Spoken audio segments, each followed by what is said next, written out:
I'm addicted to success.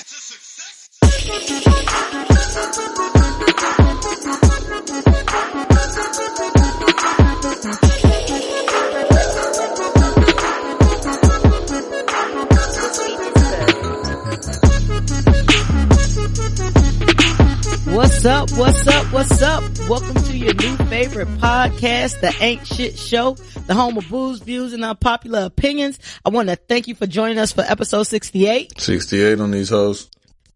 My name is Fresh, and I'm one half of the pod gods, and with me is the best man in all of podcast land, my right hand nigga, if you don't get no bigger, Mr. BL. Yo.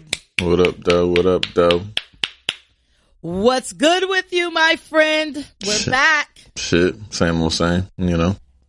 Same old same? Same old Tuesday. Tuesday? Taco Tuesday. Taco Tuesday. That's the only downside about recording on Tuesdays. I be missing Taco Tuesdays a lot. Y'all have Taco Tuesdays in your house?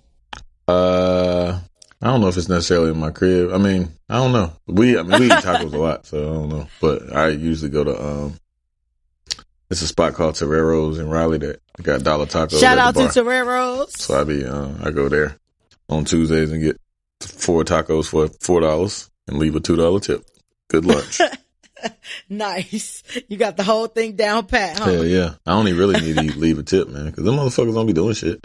They only bring the tacos and give me some water. Like, I'm only there for lunch. Like, I really don't think I should just give a tip. But they ain't worth $2. They ain't worth the $2. I mean, they don't do shit. Like, they don't do shit. I don't even really be there long enough to even get a refill. So, like, and if I did, I don't think a cup of water refill is worth $2. But whatever. Yeah. That's crazy because I was having I want to say a conversation, but it was more like a rant on my end. I went to a throwback party on Thursday. Shout out to B and Dio. Happy birthday to y'all. We're celebrating birthdays this weekend. But on Thursday, it's this event in Atlanta where it's $10, right? And it's unlimited Douce, Tito's, and Jameson for $10. That's it. And it's like a throwback. They play majority like throwback type music and shit, right? Good crowd, whatever. However, the bartenders there, like these bitches, first of all, if y'all ever party in Atlanta, y'all know it's like, and I guess it's getting like that in a lot of places. It's like strippers, bartenders, right? So they think they the shit, right? So like, first of all, you got a wristband on. If you get your tickets early enough, you get your wristband, you pay $10. You don't have to pay nothing else, right? But the bartenders act like they can't come holler at you unless you got money out and you like waving it in front of them and shit, right? So you sitting there waiting. So, I mean, I kind of learned the game or whatever a few times back. However, bitch, like, you ain't doing shit. Like, it's not like she making a mixed drink or nothing like that. Most people getting their shit straight up. You know what I'm saying? Like, they just pouring this shit in there. You know what I'm saying? And yeah, I feel like you should tip whatever. And I'm all good. I learned to bring like my cash because I don't have a lot of cash on me. You know what I'm saying? But we was like, when we first learned what was going on, like a few times back, the bartender straight out said, "Oh, well, I ain't see no money, so I ain't come." Bitch, you got this whole bar full of people who've already paid for liquor. Like, they've already paid for liquor. So whether you getting a tip or not, you need to give these people what they paid for. You know what I'm saying? And just to clear out the space. Hell yeah. But she definitely like looking over people and shit like that. And so what if I had a card? Like, the fuck?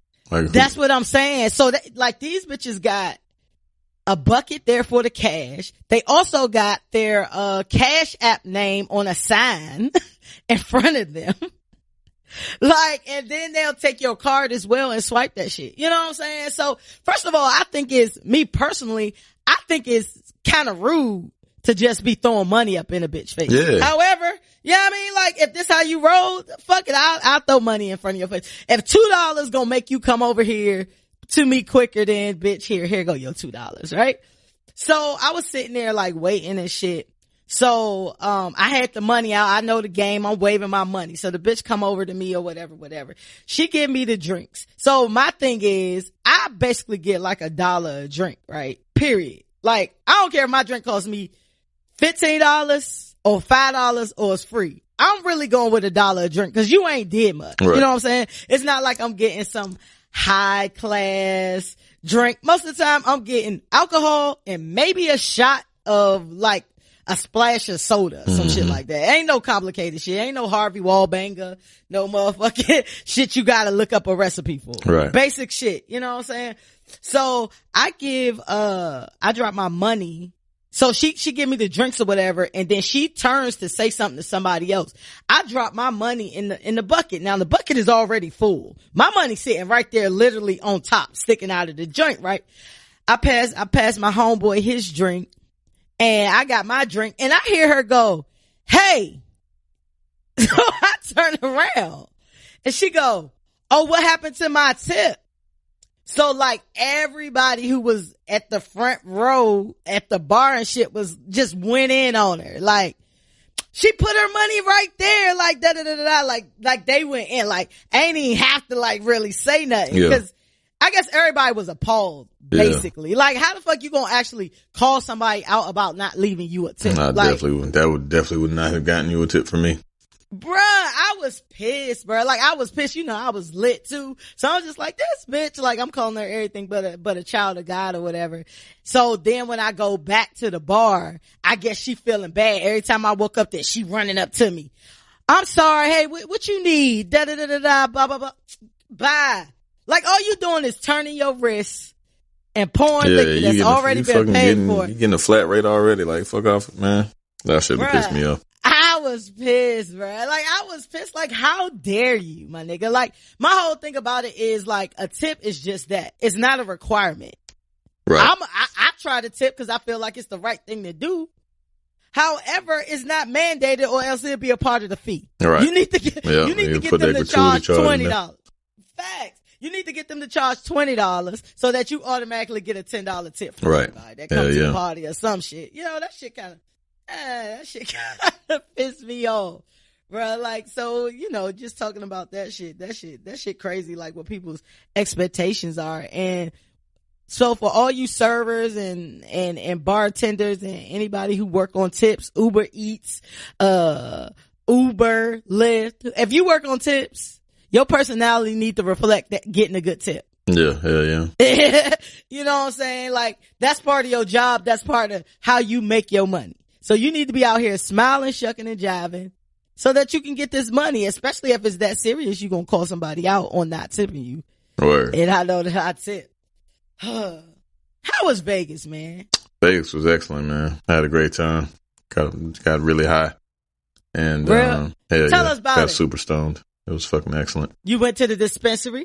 Yeah, I went to several dispensaries. Nice. Yeah. How much you think you spent on weed? First day I went, probably first one I went to was like a boutique, so it was like a little high end. That shit was, it was like the Uber driver. I don't know, like speaking of that whole Lyft shit, like the Lyft driver, like he tried to, like, cause I stayed not too far from the airport, unbeknownst to me. Mm-hmm. And, so you weren't on the Strip?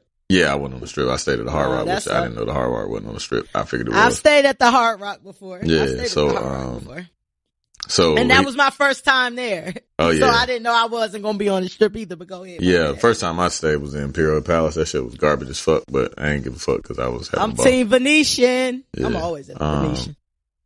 My boss actually stayed there, but yeah. So we stayed at the Hard Rock and shit. So he I guess he knew the fact that we didn't stay far from the hotel. I mean, and from the airport, so he won't get a big tip or whatever. So he took the long way. He a bitch ass nigga too. Cause when I left the airport, left to go to the airport from leaving the Hard Rock, that shit took all of like 3 minutes. Like it was a cab and that shit was like $8. So you already know, like that shit was literally right up the street. So like I was mad as fuck. Like, damn, this motherfucker done beat me. But like I left my computer cause I was a dumbass and I had to work. I went out there for work. So I left my computer. So I had to go to Best Buy. And then he was like, wait, and buy a computer? Yeah, I bought one. I took it back. I take shit back all the time. Yeah, you do. We discussed that. I have no problem doing it. So Had to go to Best Buy. You know what I'm saying? Bought me a computer. I went to a dispensary. So the dispensary I went to was crazy because it was like I said, like kind of like a boutique. So it was more like it was in a strip mall. You know what I mean? And, okay. And like you got to show your ID and all that shit. So they were like, we're doing a March Madness So make giveaway. sure you're 18? I don't know if you're 18 or 21. That's a good question. I don't know. I don't really give a fuck because I'm way beyond all that. So right, exactly. But I was just wondering what the ID I don't know was what the age limit is. But I mean, there was a bunch of young motherfuckers working in there that looked right around 18 to 21. So they were in that little sweet spot. But I don't know. It's a good question. But anyway, went in there and they had like you get 5% off if you with your Uber driver or Uber or Lyft, and then they had a bunch of like shit on the wall. Like if you meet all these requirements, like, you know, if you got medical shit, you know, just a bunch of shit. And I didn't have any of those. I was like, well, shit. And my wife had like a Duke sweatshirt on. She was like, oh, do you go to Duke? Because we have a March Madness set. I was like, we actually do. Yes, I am a coach for Duke, actually. I know so, right. I used to play for Duke. Look me up. But, so we went in there and got some shit. That shit was still high as fuck though. It was like, I think I got like a gram of some bud, and Tiff got like a cookie and shit, and that shit was like $27 maybe after the discount, so it would have been 30 and some change, you know what I'm saying? And I'm like, that ain't that much, is it? Yeah. How much is a gram? Was it 27? It was either 27 or 37. I don't know. That shit was expensive. How much do you normally pay for a gram? I mean, shit. Street prices, I mean, I can get a nice gram for like a dub.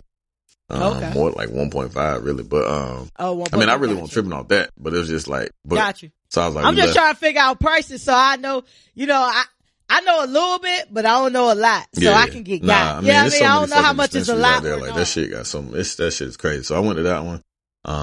My throat started hurting like a motherfucker, like because like I told y'all last week, my whole family was fucking sick. So like I staved off the sickness until I got to Vegas. Like the day I get to Vegas, my fucking throat started hurting. I'm like, man, this is some fucking bullshit.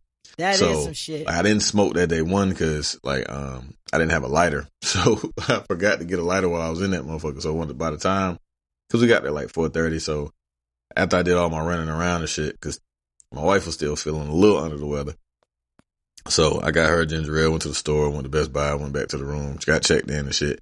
Then I was hungry as hell, so we ate, and then I had they had some chicken soup or some shit in the hotel that was really good. So I ain't smoked, needless to say, all that point. So I ain't even smoked that day. So like, I was like, fuck, because whenever my throat hurt and I get I don't never smoke because that shit makes my throat hurt even worse. And I didn't know if I was gonna have strep throat or whatever because my wife just had that shit and one of my babies got that shit. So I'm like, fuck, hope I ain't get that shit. So I was taking she had some extra antibiotics and shit. So I was taking them. Hey, you the second nigga this week that told me they taking somebody else's antibiotics. Yeah. I ain't had none of that shit. I wasn't finna go for the shit because we walked to CVS.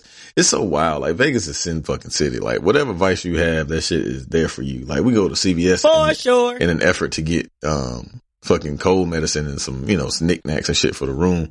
And you done got some coke. No, they had fucking a liquor aisle. Like just you can go and get a fifth real fast at CVS, and that shit was just the wildest shit in the world to me. Like even though I've been to Vegas a million times and I know the culture and shit, and obviously it's just weird as hell going to CVS and seeing mad fucking like a whole goddamn liquor store in the fucking CVS and shit. So yeah. So we left there, you know what I'm saying, went back to the room, ate shit. I had to get ready, like I had to I had to work at 8:00, so like, my body clock was all the way off. So like, we in AM or PM right now? Well, this is PM, so it's 8. Okay. It's like around like 7 or 8. I don't know. We got there like 4:30. I didn't get back to the room 4:30 their time. Okay. So I didn't get back to the room probably until like 6:30 and got settled and then ate and did all that shit. Then I did a little gambling. You know what I mean? Next day I had to go to work, and then that shit took all fucking day. I was hoping we like cut out of that bitch early, but it didn't happen that way. So working in Vegas sounds like the worst. Yeah, like your mind seemed like it's always somewhere else. It was cool though, because it really was none of my cases. So my boss kind of just put me in that position. So shout out to her. Like she just like kind of threw me an alley. So we knocked that shit out. We were done like 5:30. And then one of the attorneys that we were working with, this motherfucker stay in Floyd Mayweather neighborhood, right? So he got a limo bus because he had a pre-March Madness party or whatever. So it was a bunch of white people at his crib. We didn't make the limo bus, so I had to take an Uber out to his house, which is like $30. It was like, you didn't make the limo bus. Yeah, because it left at 5:30. I didn't get off work till 5:30, so I had to go home, damn. get dressed and get my wife and all that shit. So we didn't get out there till like 6:37. And so we go. It's like 25. It's like outside of Vegas. It's still in Vegas, considered like technically, but it's outside of Vegas and shit. Your job paying for this, right? Yeah, but we got reimbursed. But that's what I'm saying. They paying for this 25. Yeah, it was a $22 trip. You know what I'm saying? Dude, $22. Oh, yeah, it wasn't that bad. It was still a good little ways, but so we get to this crib, like we pull up, it's a gate, like a gated community and shit. And I'm like, oh shit, gated community, oh this shit finna be lit. Cause he told me like last time I was there that Floyd Mayweather just moved in his neighborhood. Mind you, he doesn't even live in Vegas. He lives in LA. This is like his secondary house. So I'm like, oh, this nigga rich. Like he's super rich. So like Floyd Mayweather, I see that. And then we had the gate, the armed guard came out there and shit. So we pull around, it's this big ass, elaborate ass pool. So I'm thinking like, damn, is that somebody's pool? Or is that somebody it's like. Definitely, I got a feeling your story is going to lead up to a bunch of coke. So not on my end. Damn. So we turn in the neighborhood and I see, like I said, this big ass, elaborate ass pool. So I'm like, oh shit, niggas is rich. So we keep going. And then like, just a regular ass fucking neighborhood. Like, I'm like, man, that was super underwhelming. Like, damn, it like, was a pool. I'm thinking like, I'm about to party in a mansion on these hoes and shit. Right, like, a McMansion on these bitches. Yeah, but like, I mean, not for house. nothing. It was a nice, super nice house. Like, it was. But it just wasn't what you thought. Yeah, it wasn't a mansion. It was a 3-car garage house. You know what I'm saying? Like, it had 3 full bedrooms and 3 full baths on the first floor. It was something. And it had like 25-foot ceilings and shit. It was still like me. I'm like obsessed with fucking like property values and shit. So I always got the realtor app. So I definitely Googled the fucking I put the address in my realtor app and like to see what listings they had around. Like it was $500,000, how much you think it was? Shit. So it was still the house was stupid nice though. Don't get it fucked up. Like all the guys. What was the value? Huh? What was the value? His house wasn't on there, but houses that were for sale were like $620 and $585 and shit. So they were right around that $600,000 mark. That's not bad. So that's it was doable. That's very tangible. I know it's expensive, but Floyd stay in the back. It must be a back part of the neighborhood with a million. Nigga, near my house is $500-600. So I'm just like, that's tangible.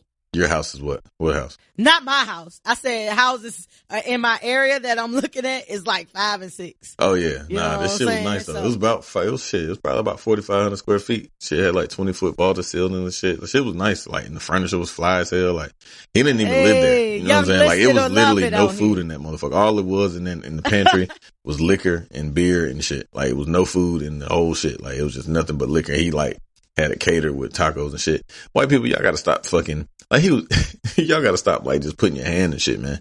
It was like, it was 4 black people there. It was 5 black people there. It was me, my wife. Me, my wife, my homegirl, Tasha, that like used to be my manager at where I work now. And then one of my homegirls that used to work with us at Nationwide, which is the former place we used to work at. And then my VP, which I had no idea that he was going to be there. So like, that was cool because I got to rub shoulders with him. You know what I'm saying? Like, and he's like, his exact words, he's the head nigga in charge. And he was like, why you ain't never holler at me and shit? So I'm going to be hollering at him tomorrow because I'm tired of my job that I'm actually doing. So shit was actually very beneficial this whole trip. Nice. So we partied, white people crazy. The dude who owned the house, he's super cool, but he's super white and super crazy. Like he share a shot. Like, so he'll take it like an airplane bottle and like drink half of it and then pass it to you. Like, hit it. I'm like, nah, I'm straight.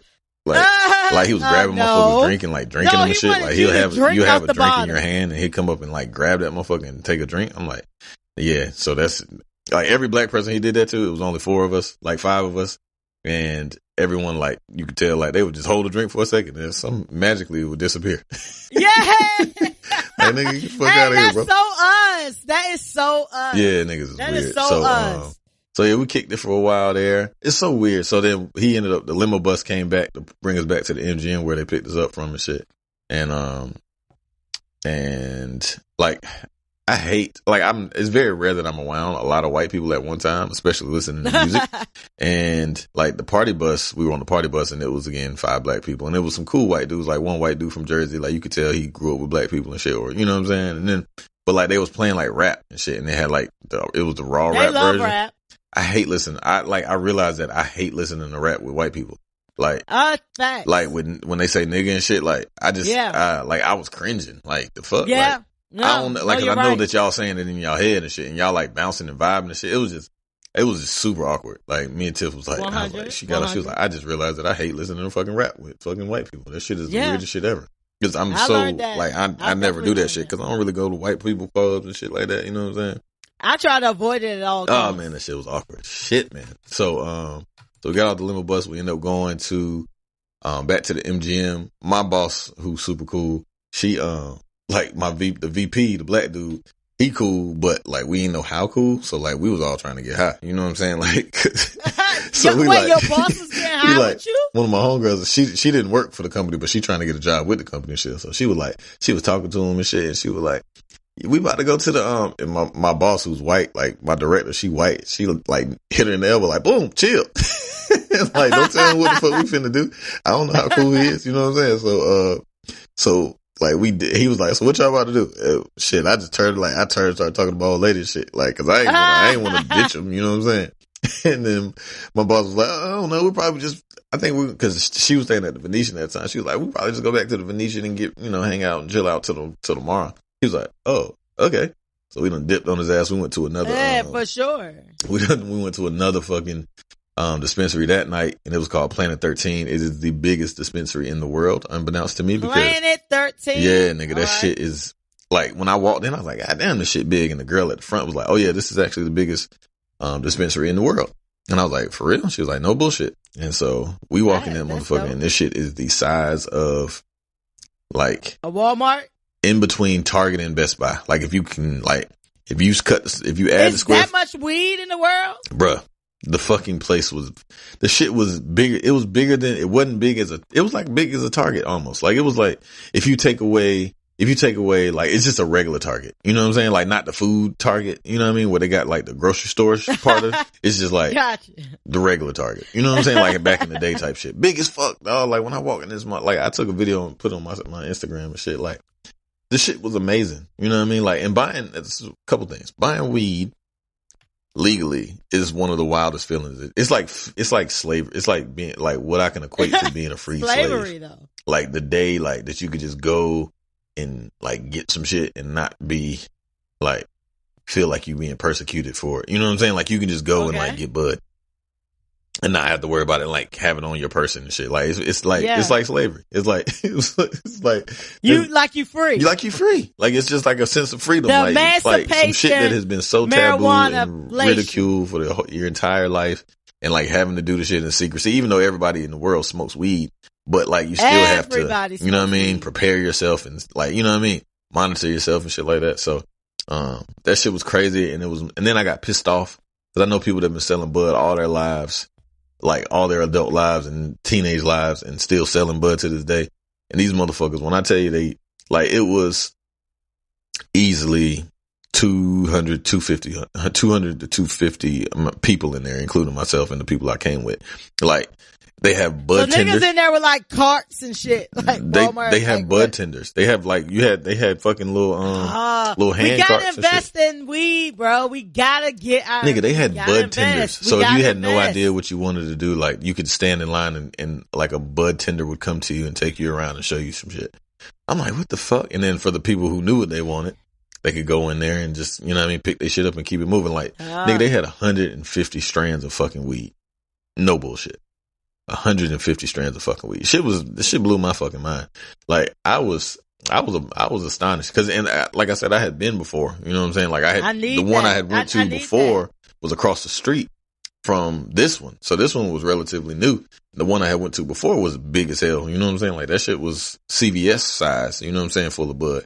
But I was amazed, man. And then, like, as I'm leaving, like, another drove of 100 fucking people coming in that bitch. I'm like, yo, these niggas is making a fucking killing.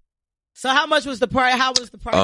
So I ain't getting no bud because, like I said, my throat was hurting. I already had like actual, the flower is what they call it. So I got some edibles. I got some gummies. And I got 2 cookies, and that shit was like $18. You know what I'm saying? Way better. Oh, that's not bad at all. Hell no, because they had, and then that's not bad. The shit be wild because they had specials and shit. Like, they had like, you know, like buy 2 get 3 free type shit. This shit is crazy, man. Like, so you buy 2 strands, buy 2 grams and shit, and then You can get some grams and shit, or they had like pre-rolls already rolled and shit. So if you buy if you buy an eighth, you get a pre-roll for free. You know what I'm saying? Like shit's crazy. So how man. was it when you so I know you didn't buy any, well, I guess you bought gummies and shit. Yeah. How was it? Nigga, so we ate them. Like I ate a half of one of those that night, and then the people I was with, like my homegirl, she bought one. She had got stupid high though. Like she forgot. She had got high as hell. Like we dropped them off and we went back to the room. They went to the Venetian. We went back to the room. And she was like, we seen her the next day. She was like, yo, I was so fucking like, cause she took one. She had never taken an edible. She had always just smoked. So I was like, yo, don't eat all that shit. Like don't go crazy on that shit. Like edibles is a different type of high and that shit gonna stay with you for a much longer time. She was like, I'll be all right. And then like, you know how women in sweets are, same shit that I done seen happen a million times. Like she ate, cause she bought like a snickerdoodle or some shit. And, don't put that on women. Cause I know exactly what you about to say. But that's she what gonna women do. Women up. love sweets cause she kept saying, I want something sweet. I want something sweet. So she bit the shit. She was like, damn, this shit good. And I was like, hey, look, chill. I'm trying to tell you, like, I done seen this movie before now. Right. And, so she ate the shit and we riding around doing whatever. And then like when she was getting out, she was like, I don't feel shit. I'm about to eat some more. I was like, yo, all right, well, I'm gonna see y'all later. I know what's finna happen. And then, like, I seen her the next day because we had they had a March Madness party at Top Golf, which is new in the MGM and shit. Okay. And that shit was free. Like everything was fucking free. These Top Golf was free. Motherfuckers got so much money, man. Like these motherfuckers, like the firm that I went out there that we worked with, these motherfuckers rented out Top Golf from 9 to 9, free everything.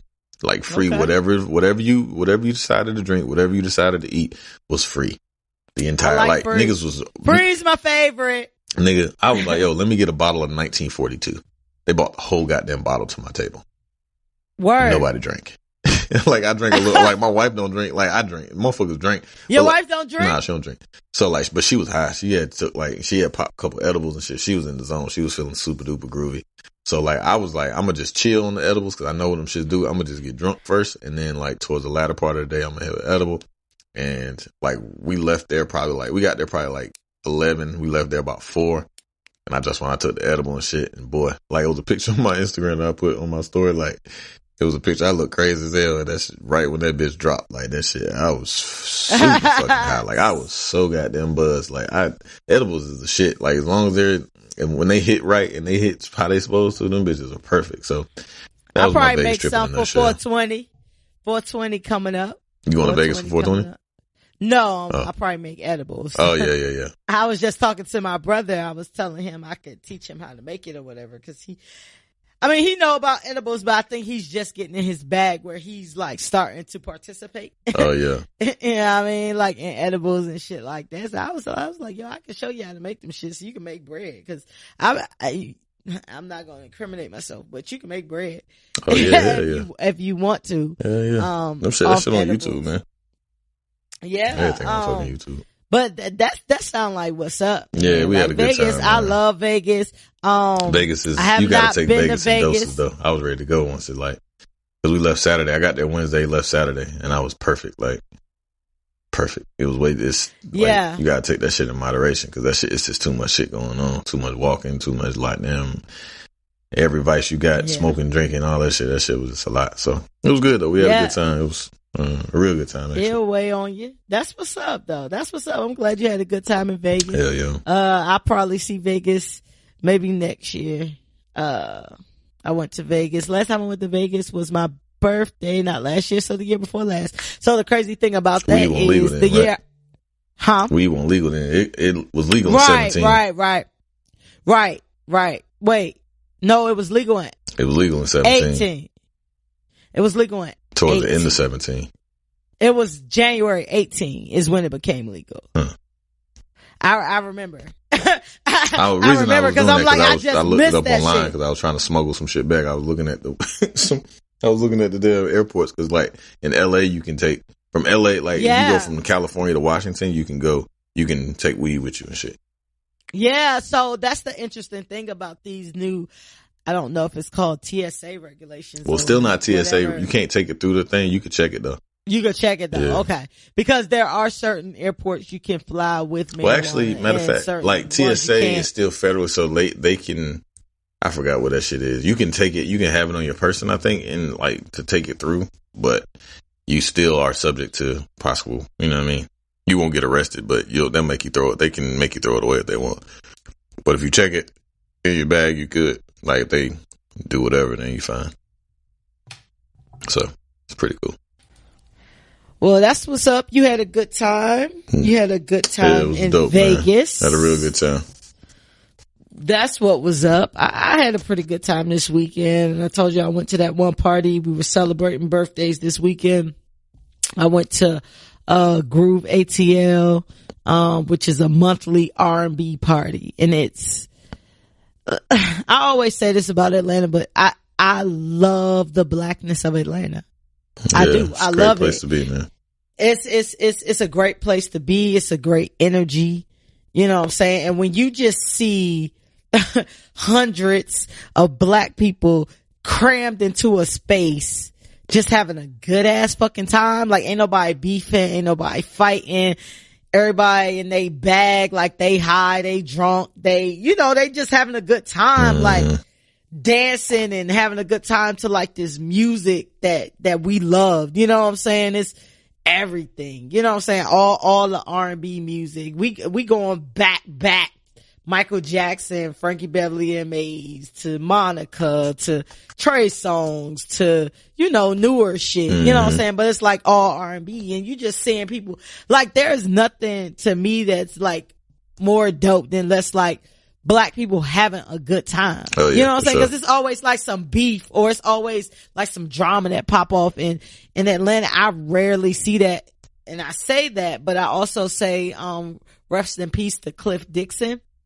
Oh yeah, buddy. I didn't know him like that. I didn't even know he was from home like that until my brother called me. The only reason I knew the guy was because he was associated with Kevin Durant and he used to mess with Erica Mena. So I know him from like the blogs and shit, but my brother called me and, was telling me about it. My brother knew him and, a bunch of people knew him from home. I didn't even know he was home, but rest in peace. But, I don't see that normally here. You know what I'm saying? Like, and I'm not saying like violence and shit does not happen in Atlanta. That's not what I'm saying. I'm just saying the events and shit that I go to, right. I rarely, I rarely see that. But just seeing black people like have a good time, bro. Like, and in Atlanta, like they're trying to decriminalize marijuana here as well. So right now, like if you get caught with marijuana, you get like a fine or some shit like that. So you won't get like arrested or nothing like that. But it's making, you could pretty much already smoke in Atlanta in the clubs and shit. Right. Yeah. They've been doing that shit for years. Yeah. But now it's just like even more like do what the fuck you do. Like I don't even care. You know what I'm saying? So people just, they just having a good time. So I just want to say, shout out to black people and black people who just want to have a good time. And the other thing about Atlanta too is like the age range is super wide. Like you got 25 to 45 in the same spot. Right. You know what I mean? And everybody just having a good time. You know what I'm saying? Like it's not really, segregated like you have in like other cities and shit like that. You know what I'm saying? So just shout out to Atlanta for being dope and just being black excellence and having a bunch of black people. That's the chocolate city for sure. I went to go see Us this weekend. Did you see it yet? Nah, I ain't see it. I was gonna go Sunday, but start watching the game. You got plans on it? You think you're gonna go see it? Shit, probably. I want to. It just depends if I can get a babysitter and all that other shit. We had one this weekend on Sunday, but shit didn't pan out how we wanted it to. Well, I'm not gonna talk too much about it, so y'all don't have to fast forward because it's not spoilers. If B said this week, then we'll talk about it next week. Because I definitely need. I know y'all probably want to hear our breakdown of it or whatever. But it's different. Yeah. And I'm stuck. I'm stuck because I feel like it's one of the movies that you have to watch again. Mm-hmm. Did you read the Bible passage? No, I haven't did like a lot of research on it yet. I heard because once you I read definitely the Bible need passage, to. it makes a lot of sense. The Jeremiah 11:11. Yeah. So I need to do that, but y'all know how Jordan Peele movies are. They are, I mean, as far as we know so far. But what I can say is it definitely has that thing that horror movies have where it has you on the edge of your seat, like the entire time. but it's kind of like, do I need to watch it again? Am I just slow? I'm not sure. Like, I left with an uneasy feeling like, that was good, or was it? You know what I mean? People Like, saying that shit trash. I've seen varying opinions, like in terms of like, I've heard people say it was really good and I heard people say it was really bad. So, well, as a horror movie fanatic, I love horror movies, right? So like, as far as kind of like like I said, the edge of the seat factor, like the components in there, like I think it was a good movie. Now, how it all ties together and how it gives these, messages that Jordan Peele likes to provide. I'm not sure if I connected everything.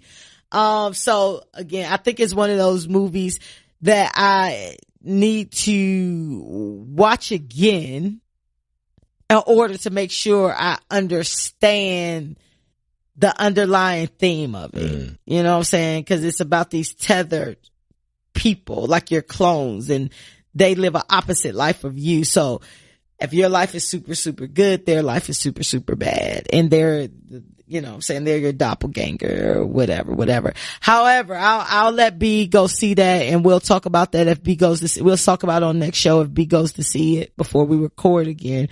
But I do want to say, regardless, motherfucking Lupita acted her ass off. Lupita good. She dope at what she do.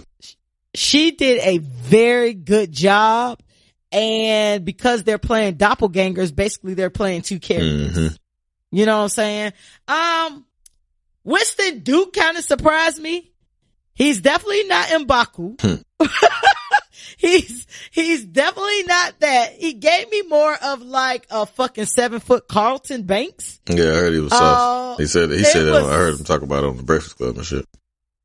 It was weird. So I need to understand like his role in it as well, because Lupita was, clearly the heroine of this. You know what I'm saying? It's just like, so bro, your wife out doing XYZ and you doing what now? So, you know what I'm saying? So I feel like Jordan Peele is smart enough that everything he does is very strategic. Oh, yeah. And it's for a reason. You know what I'm saying? So I want to give him those props as of right now, but also shout out to, us for, making over 70 million US. That's only US. Yep. 70 million. And it's like one of the highest grosses R-rated, horror movies debuts in history. So definitely shout out to him, for doing that. And I made it, I had to make it a priority to go see that movie this weekend. Cause I had a whole bunch going on this weekend. You know what I'm saying? When I went to go see the movie, I went Saturday, in the daytime, cause I had plans that night, but I went Saturday, and, the shit it wasn't sold out, but the only seats that was available was basically in the front. You would have been in the movie, hurting your fucking neck and trash. shit. Yeah, so I X'd that out, and I was like, I want to go because I like to give black movies they opening week numbers. You know what I'm saying? Because that's the only way we can keep that shit going. So I tried to do my part. So I definitely went to go see that shit on Sunday. There was a lot of white people in there. It was very mixed. It was very diverse. And I like seeing that, you know what I'm saying? As far as like, let's get y'all money too. We need everybody money. Yeah. But it was definitely diverse. It was diverse from race, age, sex, everything. Like it was just everybody in there, you know, trying to see a good movie and shit. And that's when you know, like, it's a good movie versus a black movie. Right. You know what I'm saying? So shout out to Jordan Peele and Lupita, and you know, Winston Duke and the two children as well. But if you go see that, if B goes to see that, we'll definitely talk about it next week. Yeah, because I definitely want to know his opinion on that. I'm try. I'd like to see it. I wanted went. to see it Sunday, but basketball took precedence over that. Shout out to the Duke Blue Devils for that nail biter on Sunday. Had my damn pressure up to the fucking max. Man, that was a fucking good game. But yeah. Shout out to Duke. That's not me picking sides, cause I don't give a shit either way, but you know, give props where props due. Shout out to Duke. I caught some flack over our discussion. They tried to cancel you last week about the, not that just hilarious flack. But you know, some people hit me up and was just like, when we were talking about and Free Smoke last week, talking about the GOATs of entrepreneurs of hip hop. I forgot to mention somebody and I just fucking, goddamn, LL. We forgot LL, man. I'm so fucking. You know who else we forgot? Who? Women. People were just Queen. like, yeah, they were just like, oh, so y'all shout out Queen Latifah like, oh, some happy birthday shit, but right. Y'all didn't mention her in that. And I was like, damn, like you right. Like, cause Queen Latifah done did a lot of different shit. You know what I'm saying? From producing to different types of music to acting to philanthropy, to like Chicago. Businesses. That bitch won goddamn Tony. Yeah, Tony, but like she's done a lot of shit. Queen, you gotta stop singing, okay? Like you can't really sing. You don't like that? Well, I don't like it because I'm not a big jazz fan. I hate when she sings. It's on the same level as when Nicki Minaj sing. Like that shit. So speaking of Nicki Minaj, they also somebody mentioned Nicki Minaj too. They're like, if you gonna mention Drake, you gotta mention Nicki Minaj. Fuck no, we don't. Yes, we do. No, we don't. They made a good case. Because Nicki Minaj has diversified in a lot of ways. She has businesses. She's sold liquor, just like Drake. Cause really all we had to hang our hat on for Drake was like two different things. Music. But Nicki, he smoked niggas in music. He's like the reigning right, but it rap. wasn't about just being a GOAT in music. Yeah, it was though. We said it derived from hip hop. Like we said, like GOAT. Right, but Nicki hip-hop. Minaj derived from hip hop. Yeah, but Nicki she's Minaj not like has sold on Drake a lot level, of products. Come on, she's bro. not, bro. In the context of what we're talking about, I'm just gonna speak for me, and he can speak for him, and he can catch whatever fade he catch from that. I definitely feel like Nicki Minaj should have been mentioned in the conversation as well. I don't know if she would have made the top 5. No. However, I feel like she should have been mentioned in the conversation because she definitely has had a bunch of hits if we're talking about hip hop. She's definitely lyrical if we're talking about hip hop, and she has definitely sold a lot of products. She's sold beats, she's sold Moscato, she's produced some things. She's also then tried her hand at like acting and all of those things. So me personally, speaking of Fresh alone, I definitely believe that Nicki Minaj and Queen Latifah should have definitely been mentioned in that conversation. Whether they made the top 5 or not, they definitely should have been mentioned in that conversation. LL should have been mentioned too. I was listening to something, I don't know, it was on the radio and they were like LL, cause they mentioned like, it was like Ice Cube and like, matter of fact, I was listening to Drink Champs, with DJ Jazzy Jeff. That was a pretty good episode too. And they were mentioning like, you know, like how the transition from like how Will was kind of between Will and Ice-T, they were kind of like the catalyst for, like rappers acting and shit. And I was like, damn, that's dope. And then like LL, they were like, oh yeah, LL, you know, LL, Ice-T, Cube, and Will were like the forefathers of hip hop actors. And I was like, ain't that a bitch? That's damn sure right. Cause you don't really think of LL. LL did mad movies and had fucking sitcoms and all type of crazy shit. You know what I'm saying? But outside of that, what else? What else? Shit. That nigga hosted the Oscars, hosted the Grammys, fucking got a show that's been on TV for like 10 years with the fucking CSI shit, Hawaii, fucking been in mad movies, had his own sitcom, fucking sold millions he definitely did music records, FUBU, and acting. Fucking Gap, like the nigga wore FUBU in the Gap commercial.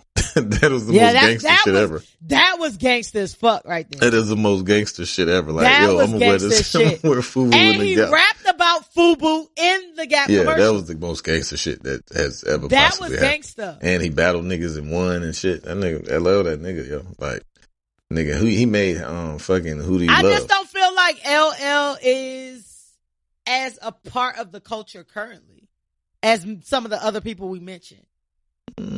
Yeah, you can make a case for that. Like, he didn't, and I'm not saying he shouldn't be mentioned. That's not what I'm saying. I'm just saying, like, yeah, LL did his thing, but is he really like hip hop currently? Yeah, he's LL. Like people we mentioned is hip hop. He's currently. Always like, if you say that Will Smith is still hip hop, LL is way more hip hop than Will Smith is. I feel like I can make a case that Will Smith tries to incorporate himself into today more than LL. You mean just like being on Facebook and shit? Just because of his ventures. It could also be because of his social media ties and things like that, where he's like, where we see LL at?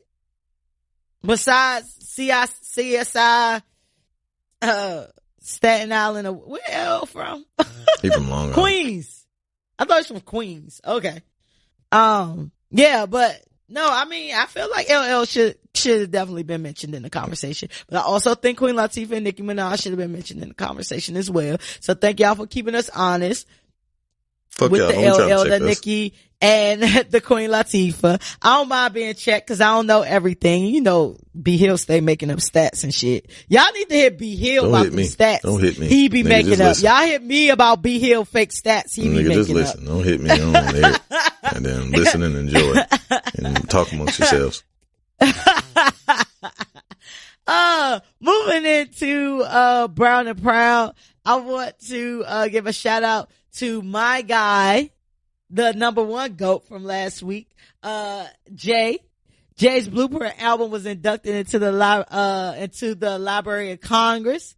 He was one of the 25 most influential pieces of music inducted this year. It's a good album. Blueprint was great. Funny though is not in my top 3, but it was a great album. But he was selected along with others such as Curtis Mayfield's Superfly, Earth, Wind and Fire, September, which Taylor Swift tried to murder. September, don't do that. And Mississippi Goddamn by Nina Simone. The National Recording Registry honors music that enriches the souls and voices and tells the stories that mirrors our lives, per the Library of Congress. So shout out to hip hop. No doubt. Shout out to hip hop. It's very interesting for me just being a child of hip hop. Hip hop is basically kind of almost give or take about 5 years or so, 5 or 6 years or so. Hip hop is basically aligned with basically our ages right now. You know what I mean? Like hip hop is like 40 years old. 46. Yeah. Okay. 46 years old. So that means like maybe 47. Our generation, like right now, grew up in hip hop. Like we don't know a world before hip hop. It came out in 1972. My bad, not to cut you off. It's 47. Facts. Hey, give us the facts. If those facts are real, y'all check B Hill. Don't fucking check that me. sound all right. check your oil, man. Don't check me, check your oil. But you know, it's just interesting because the hip hop generation is in charge now. You know what I mean? We're in charge. The hip hop generation is what's running things. And what's very interesting, from a diversity and a cultural standpoint is like, I'm having conversations with like people on my team, like white people on my team. I'm the only black person. People on my team and like my boss and shit. My boss probably, I don't know how old my boss is, but I wouldn't think she's no more than about 5 years older than me. And like we were just talking and about something or whatever. And she was like, you remember that song? Like, she was like, you remember Back That Thing Up by Juvenile? And I'm looking at her like, bitch, what you know about that? You know what I mean? Like, so it's just like the hip hop generation, even from a diversity standpoint, like we're running things now. You know what I'm saying? And then I'm hearing like some of these presidential nominees and shit like that who. Nigga Andrew Yang be spitting that shit. I like Andrew Yang. Yeah, he definitely be spitting that shit. Your boy, what's my man from Houston? Oh, Beto O'Rourke. Beto O'Rourke. Yeah, Beto, my nigga. You know what I'm saying? He getting in trouble for shit he posted on the internet. You know what I mean? Like that shit crazy. Like he posted some shit when he was like a teenager. He made like a story up or some shit about like killing people or some white shit. Y'all know how y'all do or whatever. But it's just very interesting that now we're in the age where your receipts can be pulled from the internet. For sure. So that's just the interesting time that we're living in. Y'all, we in charge. Like, listen, if you 30, 35 plus, we in charge now. Like, pretty much. We're running the world now. So like, enjoy that shit, bro. We want to be in charge all this time. Like we're in charge. So, do what you wish with that. You ready to get into some leadership? Hell yeah. Let's get it. Leadership is our hot topic segment where we talk about all the shit that's on your timeline for all the new people. For all the people who know what this is about, shout out to y'all. We love y'all. To all the new people, welcome to the Ain't Shit Show. Check your oil, nigga. check your oil. What you drinking on? I got a little kettle. A little Keto Uno. I am on coconut 18. I tried some Jack over the weekend. That shit is fucking disgusting. Jesus. You put Coke in it? No. I don't like You gotta put drinks. Coke in it. Well, you should try it. You should just try it with some Coke. If you don't like it, don't drink it again. Because I don't personally like to shoot Jack or drink it straight. But if you give me a splash of Coke in it, it changes the whole dynamic of it. I love Jack. Shout out to Jack. You will not slander Jack. I tried on my watch, dude, nigga. The white man was like, "What can I get you to drink?" He's like, "I got some Jack." I was like, "What a Hennessy, nigga." And then like, you're a ghetto ass he nigga. definitely didn't have no Hennessy, and then he had Tito's in the corner. I'm like, "Damn, nigga, why you tell me I had a Tito? I drink Tito's. Fuck it, I drink this Jack." Memory of my nigga, David James. David That's James. Fresh's alias. That's the name. Because her real name has two first names. Years. So shout out my nigga Tap. I used to work at his call center and shit. For all the new listeners, I may have repeated this story before from the previous listeners, but fuck y'all, check your oil. Her real name, she has like two first names, and like so it's not though. But go ahead. It's a combination of two. So my homeboy was like, you got two first names. Let's just call you David James. And then ever since then, since 16, 15, I've been calling her as David James. So this fresh shit is weird for me. Okay, all right, there we go. That was nigga. that. We 67 episodes in. You need to get that over that shit. I'm only like let 40 it go. in. Okay, 47. Yeah, only like 40 in. So, David James to the rest of you fuckers. Yes, he definitely called me David James. But I'm on Coconut 1800 today. I am feeling it. I'm not gonna even lie. Tequila is a different type of drug for me. Man, that 1942 so smooth. Shit. Like, I see why the rapper niggas be talking about that shit. That shit is expensive, and that you shit was busting it down, Tatiana? Yeah, busting it down. Goddamn. That shit is good though. Like, that shit is smooth sailing. Like, that motherfucker is like a summer morning at the beach type shit. That shit is calm waters and shit. That shit is beautiful. He always softening some shit up. 1942. Summer ale with a pinch of lemongrass beer. He be drinking it. Tell you. Get you some 1942 in a brown bottle. Have somebody else give it to you though, 'cause that shit's expensive. Yeah. How much it run? Shit, that shit was like $600 a bottle in the goddamn Top Golf. I'll take two, please. Can you send me another one this way? Thank you. Bro, listen, if you want to get me fucked up, put me in a VIP or put me in a situation where it's free liquor. Oh, yeah. Cause I feel like I gotta do my part. Yeah. Take advantage. I feel like I gotta do my part. I'm drinking $600 liquor and I'm holding this pee in for you though. Yeah. Like, I don't want to piss out $600 though. Opportunists. Take advantage. But put your cups up. And this cup is, when we put our cups up today, I don't know if we want to, get this person up out of here, or we just want to say a prayer for this person because they're having a horrible fucking week. So put your cups up and let's just toast to poor Wendell Williams. Who's that? Wendy Williams. Oh, shit. Peabody. Yeah, she's unattractive. They say Wendy Williams is shaped like a pea. That bitch is cause she got them big ass titties and that flat ass. I used to try to make her cute. Like, man, she ain't that bad. Maybe right there. But nah. You stay trying to make an ugly bitch cute. Some bitches just ugly. She's not attractive at all. And she got surgery to look that fucked up. So I don't have no sympathy for anybody who go out of their way to look fucked up. However, Wendy Williams is like having the worst week ever. You want to walk with me through Wendy Williams' week? I guess. Well, this is the point of the show where this is what we do. So get to it. So on Tuesday, so let's take it back. We're talking about Tuesday of last week. We're recording on Tuesday, so we're talking about exactly a week ago. So on Tuesday, Wendy Williams announced on her show that she has been living in a sober living house. She has a 24-hour sober coach. She said that she had an addiction to alcohol, but she also kind of tap danced and alluded to the fact that there may be some other drugs. Many are speculating that it was pills and or cocaine because Wendy has a history of cocaine usage. Yep.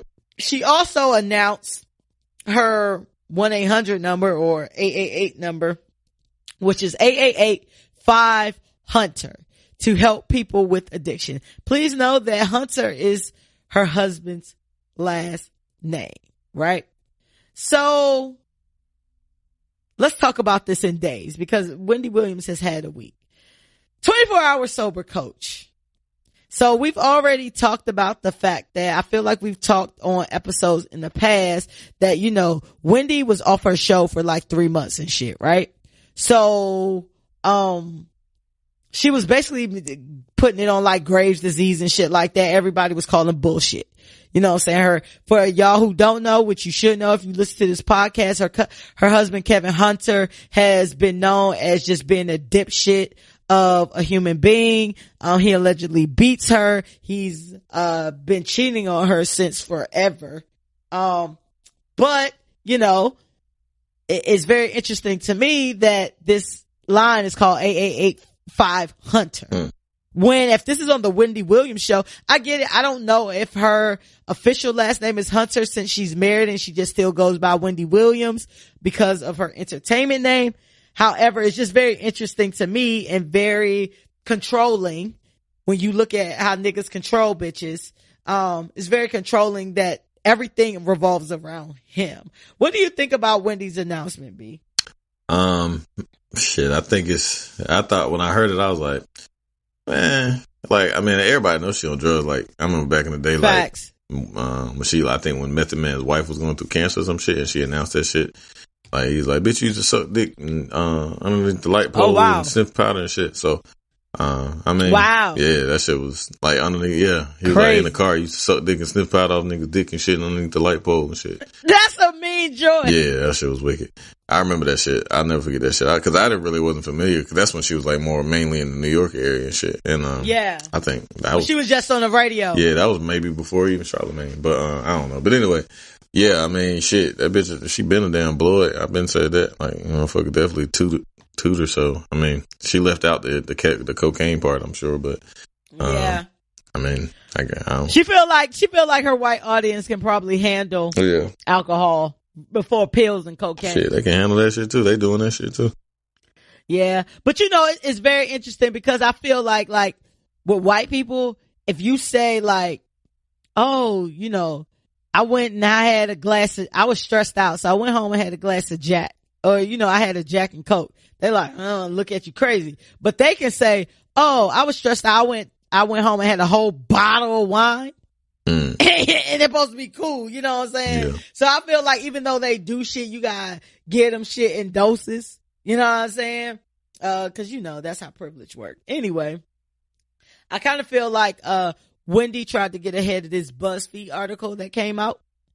You know, sure. if you already gonna be exposed, you might as well announce it before somebody else. And I'm not a celebrity at all, but based on what I've heard from celebrities, a lot of news, a lot of news outlets will reach out to you before they release some shit to say, hey, do you got anything to say about that shit?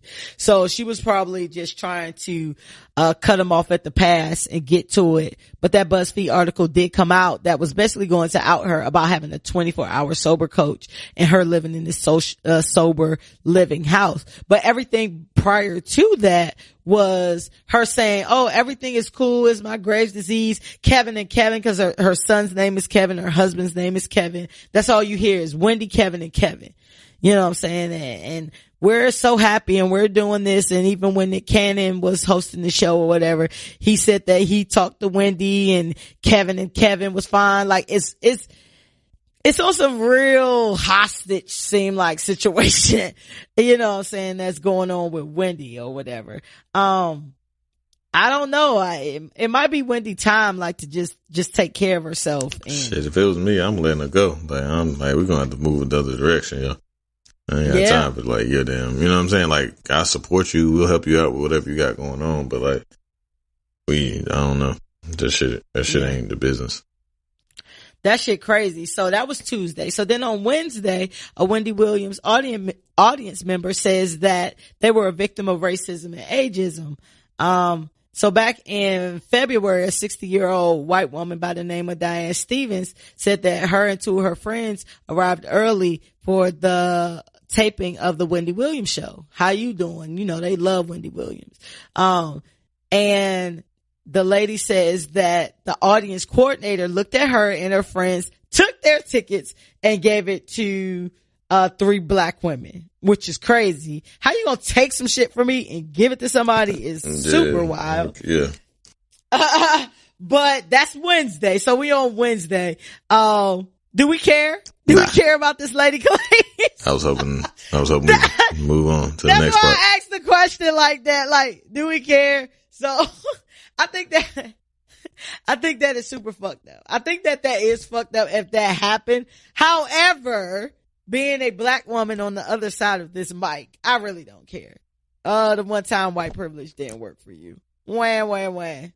You know what I mean? Bitch, you the baby. Take it how you want. Yeah, I mean, take it how you want to. So that was Wednesday. On Thursday, this is literally day after day. On Thursday, photos leaked of Wendy Williams' husband, Kevin Hunter, on vacation with his side piece, Sharina Hudson, aka Nikki from South Carolina, was released on the cute. Daily He got Mail. a thing for ugly bitches. For sure. So Kevin allegedly met, well, I can't say allegedly because Charlamagne has basically confirmed this. So Charlamagne of the Breakfast Club said that he introduced Nikki and Kevin. And basically how him and Kevin fell out was over Nikki, because I guess Kevin thought he was trying to do some messy shit with like Nikki and shit like that. Nah, he said he was trying to, he was like, the bitch Nikki like wax, and he said Charlamagne was trying to turn him on the wax, and he was like, I wasn't. That's messy. Right. That's messy. Yeah. So Charlamagne was trying to put Nikki onto wax. Allegedly a lot of women like wax. I guess cause wax is super big and black with dreads, and that's kind of like a go-to. But a lot of women like wax. So that's how him and Kevin, how you mad at your mans for trying to put your side onto their man. Right. That's crazy. And he was like, he didn't even put him on. She just liked the nigga. And you know what I'm saying? Like, he was like, she just be round. Yeah. That, you know, that's crazy. But Kevin, and he also like hated, he also did some fuck shit. Cause remember Lil Rue? You remember the Lil Rue? The nigga, nasty song nigga? Remember that nigga? No. Huh? This here little nasty song. Like he from South Carolina and shit. So when she freak, Charlamagne put him on and shit, and like him and Kev was trying, like, supposed to have a nigga deal and shit, and like Kev stole all the money or some shit like that. Yeah, I mean, Kevin's just a piece of shit. To be completely honest, yeah, everything that I've heard about Kevin in the news from Charlamagne, from other sources who know Kevin, nobody has had anything good to say about Kevin Hunter. You know what I mean? But Kevin allegedly flew out Nikki with him to Florida after Wendy was admitted to the rehab center. And so these pictures of Kevin and Nikki laid up in Florida, she doing duck lips, whatever. Like, it's crazy to me. Now we on Thursday. So what's crazy to me is like, okay, who y'all think released these pictures? Cause these are like selfies. It's not like paparazzi took a picture from miles away. Right. Excuse me. And things like that. Like, I'm thinking that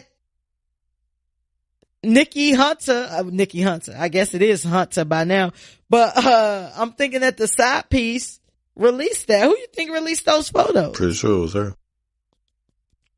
Had to be. Like, but what it seems like Kevin is very controlling. It seems like Kevin is,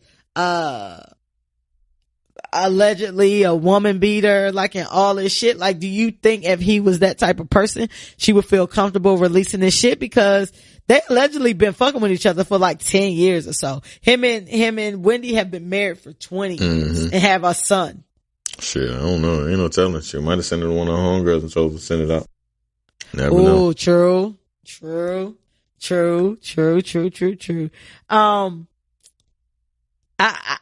I feel like that's super bold. Like, Kevin's super bold. Like, you know, it's different levels to cheaters. You know what I'm saying? And, you know, I feel like we've all been in a situation at some point in our lives, majority of people, where we may not have made the best decision and we may have cheated or whatever the case may be. But there is nothing worse than an old disrespectful ass motherfucker. You know what I mean? Like, a nigga who not only is going to cheat on you, but is going to embarrass you in the process. You know what I mean? Like, that shit is just crazy. Like, do you think that Wendy and Kevin kind of have like an arrangement, or you think like Wendy is just totally lost in the sauce? I think that nigga do what the fuck you want to do and dare you to say something about it. Yeah. I can rock with that too. Like, that's just super crazy. Have you ever dated anyone in your past where you feel like you could say or do anything to them? Dated? Nah, I mean, like, girls I talk, you know what I'm saying? Like, had shit like that. I used to fuck or some shit like that. But, like, in a relationship, nah. Like, it was either. Maybe not in a relationship, because that could be the reason why you never got into a relationship. Yeah, I mean, there's girls that, you know what I'm saying, that I dealt with that, like, I would definitely say shut the fuck up or not call their ass or, like, call them when I needed to have sex and shit. Yeah. Plenty of them. How did you like that? Yeah, of course I liked it. It's convenient for me. But that's what I'm saying. Like, but basically what you're saying is that you never got into relationships with them. Did that play a part? Oh yeah. I mean, they served a purpose to relieve me. So if they were stronger, do you think it could have possibly went different? Gotcha. Yeah, nah. You know, I've definitely, and I call dating anybody I go on dates with. Oh yeah, I won't even date these hoes. So, like, if I go out with you or I see you, I call that dating. I just put that in the general bucket versus relationships. And I've definitely, you know, dated individuals where I feel like, where your fucking backbone at? Don't get me wrong. I don't want a hard time, but you want somebody who is not gonna who has a backbone, who's not gonna let anybody just run over them. Like, that's just gullible as fuck. That's a turn off for me. Now, of course, like any other motherfucker, you gonna use that to your advantage. You know what I mean? But it won't get you to the point where you're trying to get to. A lot of people think that, you know, being complacent and doing what a person says and being at their disposable is gonna get you to win. And it's not. All it's gonna get you is used. Yep. That's all it's gonna get you. You know what I'm saying? And it happens to the best of us. And, you know, even when you at a point where you just like, nah, I ain't trying to do this no more, they put themselves more so in the forefront to be used some more. Like, all right, man. Like, if you just want to do this, and that, I ain't gonna say no after I done already told you, like, what it is. So, you know, it's just very interesting. And then, like, I feel like somebody like Wendy Williams, like, she just lost in the sauce. You know what I'm saying? Like, she been with this nigga for 20 years. This nigga has been doing fuck shit since the beginning of time. Like, if you listen to some of these individuals who have been around hip hop for like 20 years and know, you know, the legacy of Wendy Williams and how she started and, you know, like all of those things. And you would think like somebody like Wendy has a very strong personality. Yeah.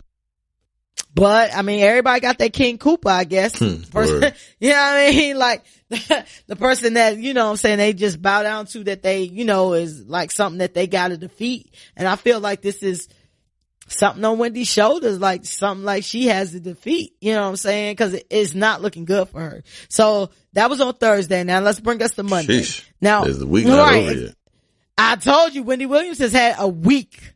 Like, I wouldn't have survived this week that Wendy Williams had, but I wouldn't have been in this week that Wendy Williams has had either. So on Monday, news dropped that Nikki Hudson, and Kevin welcomed a new baby girl. Together. Didn't know that. And bring us to present, which we're back to Tuesday, which is today. On today news outlets, it's saying that Wendy Williams was rushed to the hospital for being super drunk and passed out over the news that Kevin and this mistress has had a baby. And she was taken to the hospital, where she was given, an IV of fluids, etc. And now she's back at the sober house. That's crazy. Super crazy, bro. Like, what are we predicting for the future of Wendy Williams, man? Because it's tough. I don't know. I don't want to put nothing bad on. I just hope she get well, man. Listen, I think of things a little bit different. It's not putting it on you. It's just what the facts are laying out. Like, I feel like Wendy is either going to have to beat this demon, which comes in the form of Kevin Hunter, or she's going to go down. Like, this is something that she's not going to survive. It's either going to kill her career or kill her. Mm-hmm. You need a 24-hour sober coach. You're going to work. According to Wendy, she's going to work. Then she's going to Pilates, and then she's going to addiction meetings and back to the sober house. Meanwhile, back at the ranch, Kevin Hunter got his little South Carolina bumpkin, had a house. This ain't the first time we done heard of this girl. We've been hearing about this girl off and on for years. And it's interesting only because of the business that Wendy Williams is in. Mm-hmm. Wendy Williams goes on her show. She talk mad shit about people who are in similar predicaments as her. She talk about what they should do and how they should do it and when they should do it. Ain't no fun when the rabbit got the gun. Say it again. And that is one of my favorites that you gave me. I got that from you. Word? That's one of my favorites. I never heard that before. That's crazy. Ain't no fun when the rabbit got the gun. I love that saying. Like, I love that saying because it's accurate as fuck. You know what I'm saying? Like, Wendy, like, I feel like if you're a real nigga, you need to talk about your shit too. Yeah, for sure. You know what I'm saying? If you in the business of talking about people's shit in the manner in which she talk about people's shit, it's not like she just reporting the news. Like, she giving her 100% full tea on this is what should happen and blah, blah, blah, blah, blah. Now, one or two things got to happen. You got to be so crafty that you keep your shit under wraps, or else when your shit get loose, you got to address that shit. You know what I'm saying? You keep pussyfooting over the shit, but it sounds like your husband is a piece of shit.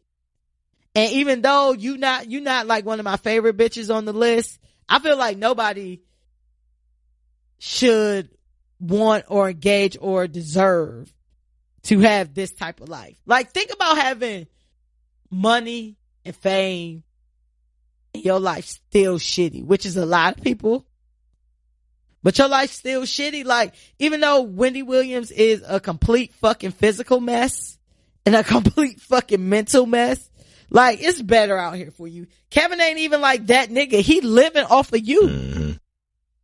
Like, he get all of his clout from being that Wendy Williams' husband. To the type of person that she is. You know what I'm saying? Like, you get what you give type shit.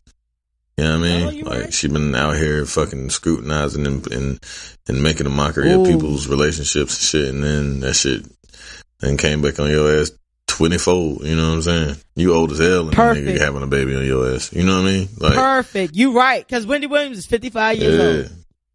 Wendy Williams is 55 years old. So basically what you saying is this on some karma shit. Hey, man. Hey, I'm with you on that. Cause I always tell people you never know how your karma gonna come back on you. And if you're a fuck person, you putting out fuck energy, that shit gonna come back to you. It might not be apples to apples how it come back to you. Gotta find your way back. Way back. Yeah. Yeah, Jaheim told you. It might be. Shout out to Jaheim. He a fucking mess. To you. That was a good song. But Wendy Williams having the worst week ever is like little shit. Oh shit, man. Hope she shake back. Yeah, it's shit. I definitely hope she shake back because I don't wish this on anyone. However, I do have to say your karma is your shit. You got to eat that cold. You know what I'm saying? So, you know, get your shit together, start putting out different energy, and you might get that different energy back. But you need to leave that nigga Kevin. This is random. Sorry to interrupt, but I saw on Y page that T-Pain was in town. Did you go see T-Pain? No, T-Pain fan. I'm a T-Pain fan, give or take, but I didn't go see T-Pain. Yeah. I did't know he was in town. Yeah, I seen it on her page. I was like, damn, I wish I would have went to that shit. That's my nigga. I'm sure T-Pain will be there. Nah, his tour ain't coming this way. I look, cause me and my old lady like fuck with T-Pain tough. That would have been a dope show to go to. But yeah, I bet. Hey, I had a good 35 for T-Pain. Hell yeah. I definitely would pay $35 to see Teddy. I got a good 35 for T-Pain. Yeah, T-Pain got hit. Hell yeah, he got hit. Definitely roll with some T-Pain. Buy you a drink. I'm with T-Pain. Greatest song of all time. First of all, I just want you to know that T-Pain has one of the oldest faces in hip hop. T-Pain like 32. Is he? I think T-Pain like 40. Exactly. He's not though. Damn. T-Pain is like 32, 33. He's no more than 33 years old. That's crazy. T-Pain was like 19 years old when I'm in Love with a Stripper came out. And that nigga looked 40 then. He did. If you look back at it, he looked young though. Like looking back at it. He don't look 19. That shit was right. He looked 30 then. And he looked 40 plus now. That nigga new album hard too. I'm in Love with a Stripper. Check his new album out. My shit hard. If you haven't listened to it, it's really dope. Cardi B. So Cardi B was active on Instagram Live this weekend, and in a session she revealed that she plans on writing a book about her life. And things got more controversial when she addressed how she felt Cancel about Cardi B. being unfairly targeted by her critics. She started to discuss where she came from and how she got to the point where she is today. Surviving Cardi. And talking about... That's crazy. So, let me get through my story, nigga. I'm in a rough spot. She was talking about her days as a stripper, and she said, I had to strip. I had to go, oh yeah, you want to fuck me? Yeah. Let's go back to the hotel and I'll drug a nigga and I'll rob him. That's what I used to do. Surviving. So, going to the chase where B Hill, fast forwarded us to, individuals are putting Cardi in the same category as Bill Cosby and R. Kelly, even starting a hashtag called Surviving Cardi B. Bitch, you told Give on us yourself. your thoughts. Talk about you it. Dumb. Like, that's what the fuck is wrong with these fucking weirdos now. Like, 1-800 get indicted hotline. Like, get indicted hotline. Like, what the fuck is wrong with you, man? Like, you so, like, cut your goddamn phone off. Like, motherfucker, like, this shit is just, motherfuckers just recording every fucking thing. Like, you just getting indicted. Like, that shit is, like, you just telling on yourself. Like, you can't be mad at nobody but your fucking stupid ass self. Yeah. Like, you trying to be so fucking smart and trying to be all, like, brash and shit and, like, trying to be such a fuck you attitude, and that you done goddamn told on yourself. And now, it's goddamn surviving R. Kelly or surviving Cardi B because your ass just told on yourself. Like, bitch, you don't need to, you know what I'm saying? Like, chill out, man. Like, just put your phone fucking down, man. Like, motherfuckers is so, I mean, I know that's how you got your start and how you all, but you in a different space now. Like, you in a whole different space. And I understand, like, you gotta adjust and adapt and like not give a fuck. You know what I'm saying? Like, to the point where like haters and all this, and you always addressing haters and shit. Like, that shit is weird, man. Like, I don't know, man. If that was my old lady, like, bitch, put your phone up. Like, you are one of the biggest superstars in the world. Like, you don't need to be all on your goddamn phone and, you know what I'm saying, cussing and doing X, Y, and Z. And like, I know that's how you got your start, but you don't finish the same way you start. Like, relax. You're in a different stratosphere of your life at this point.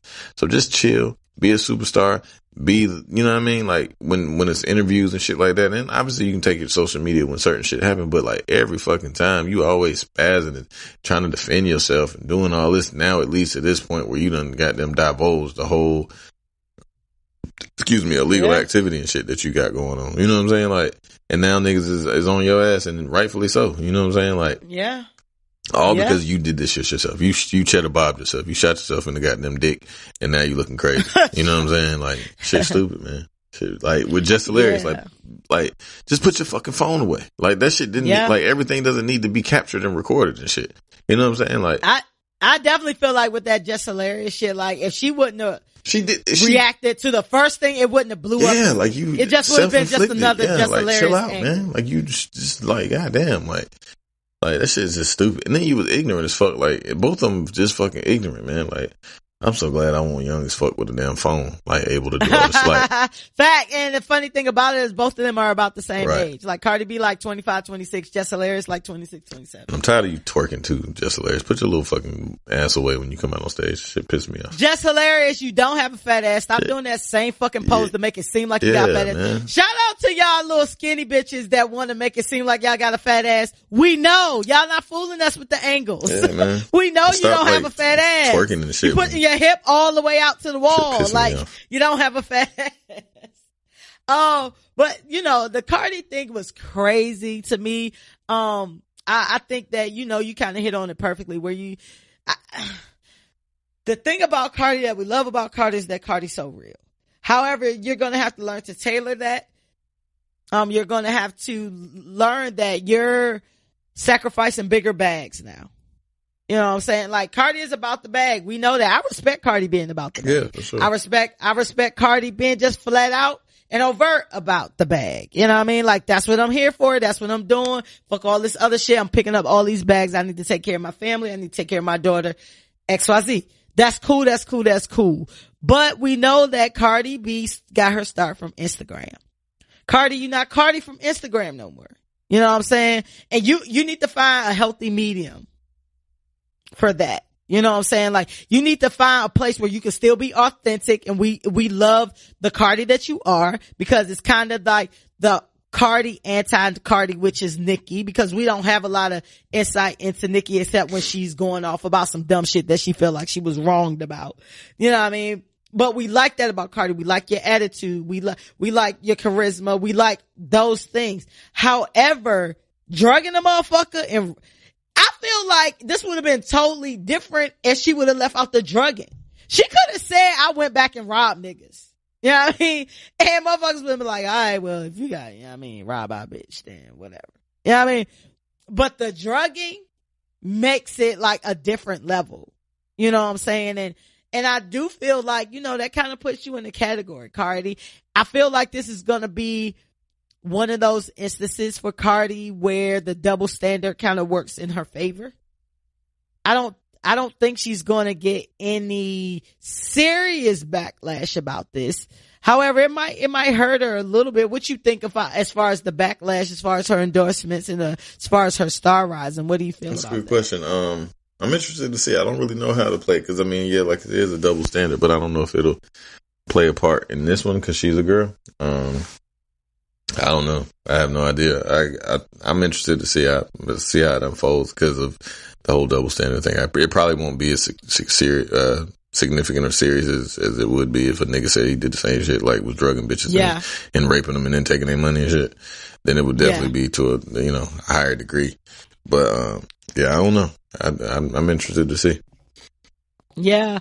I think that not to the level of drugging niggas and robbing niggas, but I think that alcohol and drugs has been used in courtship a lot. Have you ever I know you have, so just give the real about how you did it, because I feel like we all have we introduced drugs and or alcohol to anybody to get them about to go get some weed and go get some liquor. Like, some hoes finna come through, like, shit, hell yeah. Hell yeah. I got them go and get some bullshit ass liquor and put that shit in the Grey Goose bottle on your ass, and like, yeah. I'm reading the remix. We used to call that shit the remix. Hell yeah.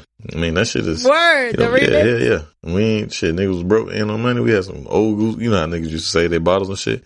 Put some old goose in them. I mean, some bullshit ass liquor in there. Put some Vladimir in the goose bottle. For sure. Bitches be in there thinking she living life.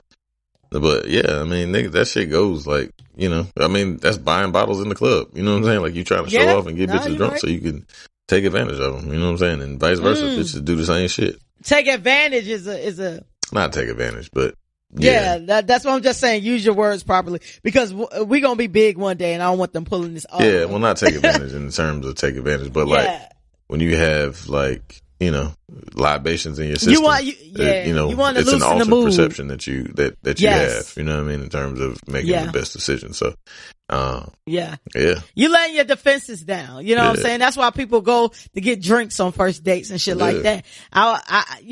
What's crazy is in my adult life, I think that every time I've had sex for the first time with someone, I've had alcohol in my system. That can you is that normal? Like the first time? That shit seems so long ago. I think that's like but the norm. I guess I'm pretty sure it was some type of. It seems so long ago. For real, like I feel you on that. You married man, I got it. Yeah, shit, I'm pretty sure. Yeah. I mean, I used to smoke a lot of weed. I'm pretty sure that it was some type of fucking influence going on in the system. I think that's crazy. Like, when you actually sit back and think about the shit. Like, I was really thinking about the shit. I was like, yo, like, I feel like as an adult, like, every time I've had sex for the first time, it was some type of inebriation going on. And I ain't saying like I'm just wasted or no shit like that, but definitely some drinks have been had, or, you know what I'm saying, some smoke have been had or something like that, you know what I'm saying, I don't know, I guess it lowers your inhibitions to do shit, you know what I mean, that you probably it gives you confidence. It's liquid courage. It's, you know what I mean? Like shit like that where you don't, you know what I mean? You probably say some shit. I know how to say some shit. I probably wouldn't say on a normal basis. You know what I'm saying? But as far as Cardi is concerned, I think that Cardi needs to have a plan to taper off this being too real. Cause some shit is just too real. Yeah, you can be real. Just put your phone down. Goddamn. Yeah. It is what it is. And like you said, like she's in that age group where they don't know a life without phones. Just chill. They don't like, you know ain't got shit to prove to nobody. Like she got like media. the biggest fucking, she got the most stripper fucking mentality ever. Like, you know what I'm saying? Like that she got to prove something to everybody, and you always got to be so combative and shit. Like you're not in a strip club no more. Like you're a super fucking star. One of the biggest superstars in the world, if not. Yeah. Ain't shit to prove to nobody. Like, goddamn. Like, you just won, like, all type of awards and accolades and on covers and shit. Like, bitch, you still beefing with the motherfuckers the haters and shit. Like, what the fuck is wrong with you? You got, I mean, we can all say that because we're not in that position. However, like, you gotta overlook that shit because I feel like some people are just out here to say fuck shit. Yeah. You know what I mean? That's like, what I'm saying. I get trolled and I ain't even nobody. You know what I mean? So, you know what I'm saying? So when you actually somebody out here making moves and shit, like people gonna have shit to say whether they mean it or not. Some people just trying to get a rise out of you. And so you need to stop addressing that. And that goes to Just Hilarious too. Like you can't be addressing everything. Everybody not gonna like everything you do. You can put out the dopest song ever. We just talked about whole Blueprint being inducted into Library of Congress, whatever. It's a nigga out here that's like, that's the most trash album ever. You know what I mean? Like, it's always gonna be somebody that got something to say, and you gotta get past that. So, Cardi and her Instagram live confessions is literature. Trash, man. That shit out of here. Yeah, that shit's super trash. Cardi, get it together. That shit's shit. We not rocking with that. I feel like drugging people is a serious offense. You know what I'm saying? I don't feel like you'll be canceled. Right. I don't feel like you'll be canceled for this. However, you could fuck up a bag or two. Put your phone down, you dumb ass. Fuck. Load pictures up. Stop fucking recording. Speaking of put your phone down, your boy. I can make you put your phone down. Hey, that was a dope song by Erykah Badu. Never heard it. Yes, that was a good song. That was a great song. Yeah, I like that song. Your boy Daniel Caesar took the IG in a drunken rant. Saying that black folks are disrespectful and rude and mean to white people. He also rushed to the defense of white social media influencer, Yes Jules, who has been accused numerous times of appropriating black culture while insulting black people. If you guys don't know who Yes Jules is, I only hear of Yes Jules when there's some fuck shit going on. Like, I don't know of Yes Jules outside of fuck shit. And one of the things that she's super famous for is, well, she's a white woman who loves black dick. And she was fucking some black dude at the moment, and she wanted to wear a sweatshirt that says niggas lie. B Hill and I are, listening to Joe Budden podcast, and they have a history. So I learned of Yes Jules from that podcast prior to this incident, some other incidents that were going on. So the things that I know about Yes Jules is she's not the person you want to, the hill you want to die on. You know what I mean? If you're a black person. Daniel Caesar. So hopefully y'all know who Daniel Caesar is, but what's Daniel Caesar's most popular song? Through drought and famine. Oh, y'all ain't know I had that in me, boy. Good gracious. That was still don't know. That was that shit. Oh, okay. But yeah, Daniel Caesar is an R&B singer. For me, that shit is fucking retarded. That's one of my songs. He has a great voice. He has a few great songs that I like. I wouldn't necessarily call myself a Daniel Caesar fan. So with this coming out, it really didn't impact me too much. But Daniel Caesar said that black people often play victim. He said black people are rude and disrespectful to everyone else and then become sensitive when that energy is returned. Daniel Caesar also he no longer has his locks. He has a he's going through his Kanye where they dyed their hair blonde and switch over. I think, it's Us. Maybe that's what Jordan Peele is talking about when you switch over to your dark self. But Daniel Caesar said he's not afraid of being canceled, so do what the fuck you need to do. He has come back recently and tried to cop pleas, but that's your guy. That I feel like you push Daniel Caesar more out of the two of us. How do you feel about this? I wouldn't say that I push him at all. I don't really give a fuck about Daniel Caesar. I just like the song he got with her and the other one that I was singing. I don't give a fuck about Daniel Caesar. He's from fucking Canada. Them niggas is weird. So. I'm fine without Canadians are fucking weird. Drake, Tory Lanez, Daniel Caesar. Cool. It's a lot of motherfuckers from Canada. Cardinal Official. Yeah, I don't even listen to his shit.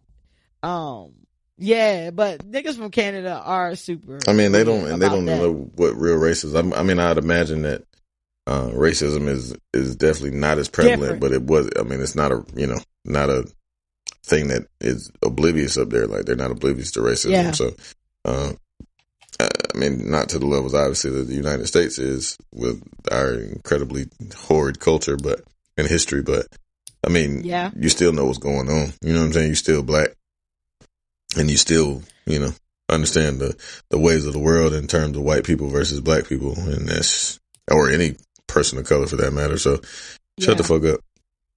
Yeah. No, that I feel like that's super real. Like, a lot of people were trying to shoot him some bail and say, oh, he was drunk, like blah, blah, blah, blah, blah. Nah, a drunk mind speaks a sober tongue. That's how I feel 100%. You say some shit to me while you drunk, that's how you feel. Right.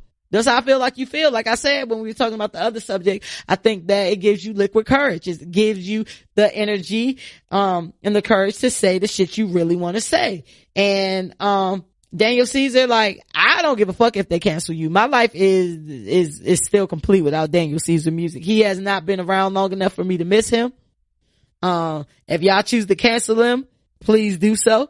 I'm not rushing, cause I wasn't rushing before this to listen to Daniel Caesar, even though I think he definitely has a great voice.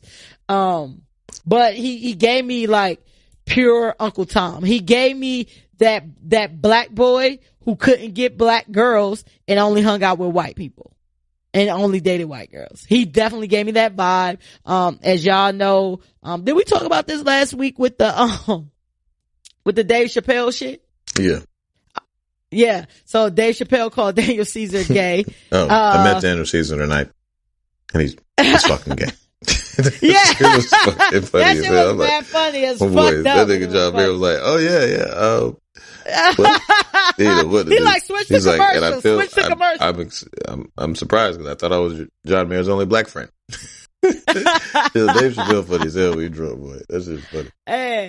Hey, that shit is super funny. But yeah, I think that I don't think, and I'm black, so I'm biased. So you Are you take black? that how you want to. Very, okay. Nice to meet you. Very. This chick asked me if I was mixed earlier. Oh shit, wavy. Yesterday. Nah, yeah, like your hair, your skin, like, nah, bro, I'm black mixed with black. Like, whatever. Like, nah. But yeah, I'm super black and I love being super black and being black mixed with black. You know what I mean? So, I don't think that black people are too sensitive. However, whatever we willing to toss out there, you gotta be able to come back. Right. Let Yes Jules defend herself. You know what I'm saying? Cause Yes Jules have done some fuck shit. And it's a lot of fucking appropriators out here that's trying to ride that wave. They want our rhythm, but they don't want our blues. Like, don't come when the shit good. Don't come for the fun shit. Don't come for the fun shit about being black. Don't come show up for all the music and the dancing and the creativity of black people. But when it come down to some real shit, you know where to be found. Mm-hmm. Like, you need to be out, Kardashians. You need to be out here. You need to be out here when we getting our ass handed to us, about some shit. You know what I'm saying? You need to be out here when we getting shot out here for no reason. You need to be out here when we not getting into schools or getting jobs or other forms of discrimination out here. Y'all be out here for that shit. Don't be out here when it's a new dance out here. Don't be out here trying to get our hips and our lips and our vibe. Like, don't be out here for that shit. Don't be out here for the fun shit. Be out here for all the shit. You know what I mean? Like, be here. If you want to be black, be here for all the black shit. Don't insert privilege where you feel like you can. You know what I'm saying? Nah, fuck that shit. Like, you know what I'm saying? Fuck. Yes, Jules, and fuck Daniel Caesar, and fuck Murder Mook for co-signing Yes, Jules like that.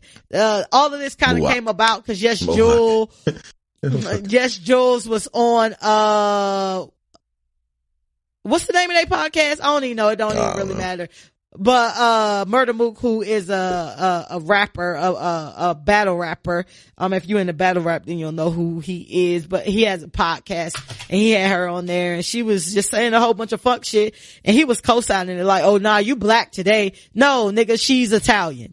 She's not black. Right. So stop it, fam. She's not. Stop giving her the cosign. Stop giving these white women cosigns just because you want to fuck. You'll still be able to fuck without the cosign, my nigga. Like, they suck dick. Like, she's gonna suck your dick, my nigga. Like, let that shit go. Like, don't sell out your people, Daniel and Murder Mook for, and she ain't even attractive like that. It's some white women out here that are attractive. Right. Yes, Jules not even attractive like that for y'all to be going up for her like that. Anyway, I basically already said it was shit. You feel like it's litter shit. Oh, you know it's shit. Yeah, it's super shit. Last but not least, and it's not even long, it's Jussie Smollett. So earlier today, Cook County State Attorney's Office has announced that all 16 felony counts against Jussie Smollett, has been dropped and the case has now been sealed. Of course, Chicago police is pissed. I don't even know what insight to give on this because I'm confused as a bitch. What do you know about this? Same. I have no idea. I'm over that shit. I seen the charges were dropped. I'm like, congratulations, so I guess. So did he make it up or no? You know what I mean? Like, I feel good only for the fact that I'm just like, yo, why would he do this? But we still don't know the end result. We just don't know if they couldn't prove it. Yeah, that's what it seemed like. Or if it was made up or if it was real. They ain't have enough evidence. You know, I'm on my OJ shit with this Jussie Smollett shit. I ain't gonna even lie. You know what I'm saying? I love it when a black man can get off. Right. Yeah, I mean, because it happens so seldomly. So I don't know what happened with this. I can't even give y'all good insight on this, to be completely honest, because I honestly don't know what the fuck is going on. I'm just as confused as the rest of y'all out there. But the Jussie Smollett, charges being dropped, we rocking litter shit. Fuck with it. I'm fucking with it just because of the reason that I said, yo. So, Jussie, you know what I'm saying? Hopefully you can keep your jobs and shit like that. If you did get off on some OJ shit, cause we know OJ did it. If you get off on some OJ shit, I feel like OJ did it. But if you get off on some OJ shit, don't do the shit again. Don't put yourself in the position. Don't put yourself in the R. Kelly position. Don't put yourself in the OJ position where they're gonna get you either way. So like stay out of that. Don't play that card again. like none of that shit. Don't do that shit again. There's a new show. I wish I can give y'all the network, but it's a show that's produced by Marsha Clark, who was the prosecutor in the OJ trial. And it's called The Fix. And it's about this actor who basically kills his white girlfriend, and then like 8 years later, his next girlfriend comes up dead. So far so good. It's only been one episode. I think another episode comes on tonight, maybe. But it's pretty good so far. So if y'all want to check that out, and it's called The Fix. But yeah, white women dying all over the place. You ready to give out some advice, Dr. Bill? Yeah, he's in the office. All right, we going into Ain't Shit in 2 Cents. Ain't Shit in 2 Cents is our listener letter segment where we give advice to people who clearly don't care about taking advice from people who drink a lot. And my tequila is here, buddy. So let's get to it. So, shout out to Anonymous from last week, and I'm shouting out Anonymous from last week because I like when people actually follow up and let us know what our advice did. So Anonymous, from last episode, as you recall, B Hill, her mom demanded that she pay her for a student loan, after Trump took her refund check because she defaulted on a loan. And Anonymous says, thanks for reading my letter. I was hyped. LOL. I'm glad y'all agree with what I was thinking, that I should not be forced to pay my mom back. I told my auntie, about the story, and she agreed as well. She talked to my mom on my behalf because my mom was not talking to me because she was just that pissed. My auntie, told my mom that she was going to pay for her cruise because she knew my mom was waiting on that tax refund money to pay it off. I told my mom I will also give her $500 as spending money, at the time of the cruise to kind of help her out. My mom is still lightweight salty, but she will be okay. Thank you, Fresh and Be Healed, for the advice. You're good, Anonymous. You Anonymous. Anonymous. Shout out to you. Thank you for writing back and letting us know. Thanks for listening. How that worked. Thank you for listening to us. And thank you for following back up. I think that's, nice of y'all to do that because, you know, black people definitely spend money before they get it. So that's probably why she was extra pissed that they took the money because she was not going to be able to go on her cruise. So shout out to your aunt. Aunts are the shit. Speaking of aunties, I just got the news today. Not only y'all know that I spoke about my nephew, Hollywood. He's 1 year old. And, my brother, who's Hollywood's father, called me today to say he's now expecting twins. Damn. My boy be nothing. God, bruh. I was like, I already told you we were at capacity when Hollywood came. That was the one boy. We're done. I said, you know, I was shocked. He called me at work, and my brother rarely calls me during the day. He rarely calls me. I probably talk to my brother like once every 2 months or something like that. If it's not like by text or something, but he called me in the middle of the day. So I answered the phone. And so I was super shocked. I'm like, we had enough kids. Like, I'm not team kids like that. My brother has 3 kids and he's kind of the father to his current girlfriend's, son. So kind of like three and a half almost. So 4. Even though that young man has a father that takes care of him. So I don't want to make it seem like his father does not take care of him. But my brother definitely has an affinity, for what may be his stepson if he marries, this young lady. But yeah, so I'm going to be the aunt of twins. I'm at the cutoff. Okay. Nobody in my family had no more kids, or your kids not getting shit from me. It's too many. It's too many. After this kid, it will basically be 5 kids plus the other child. So that's 6. And the thing about it is, especially like in my family, like you can't like just get one kid something, or it looks biased. You know what I mean? Like if you get one, you gotta get all of them something. You can't just be like, oh, you did good. Let me give you this. Or, yeah, I mean, let me take you out, whatever. It's like, what about the other kids? You know what I'm saying? But I told my brother, I mentioned you, B. I said, you need to get a vasectomy. For sure. B Hill told me it was a quick snip. Yeah. It wasn't even that, it wasn't that invasive. Fuck that shit. Right. I was like, it's time for a vasectomy, you bro. Don't do well. Like you have 5 kids at this point in time. I only think it's fun because it's twins. So that should be kind of fun, you know what I'm saying? God bless their pregnancy, because twins is a very stressful pregnancy. I pray to God that it goes as smooth as it possibly can be. So let's just work on that. Let's not worry about negatives at all, because it is a strenuous and stressful time. And I pray that everything works and goes well. No early childbirth or anything like that. So shout out to Clay and his old lady. Shout out to my brother, who said, I didn't say his name. Oh, shit. You always talking too much. You a chatty patty. I mean, you said his name before though. So that they would have to go back and research.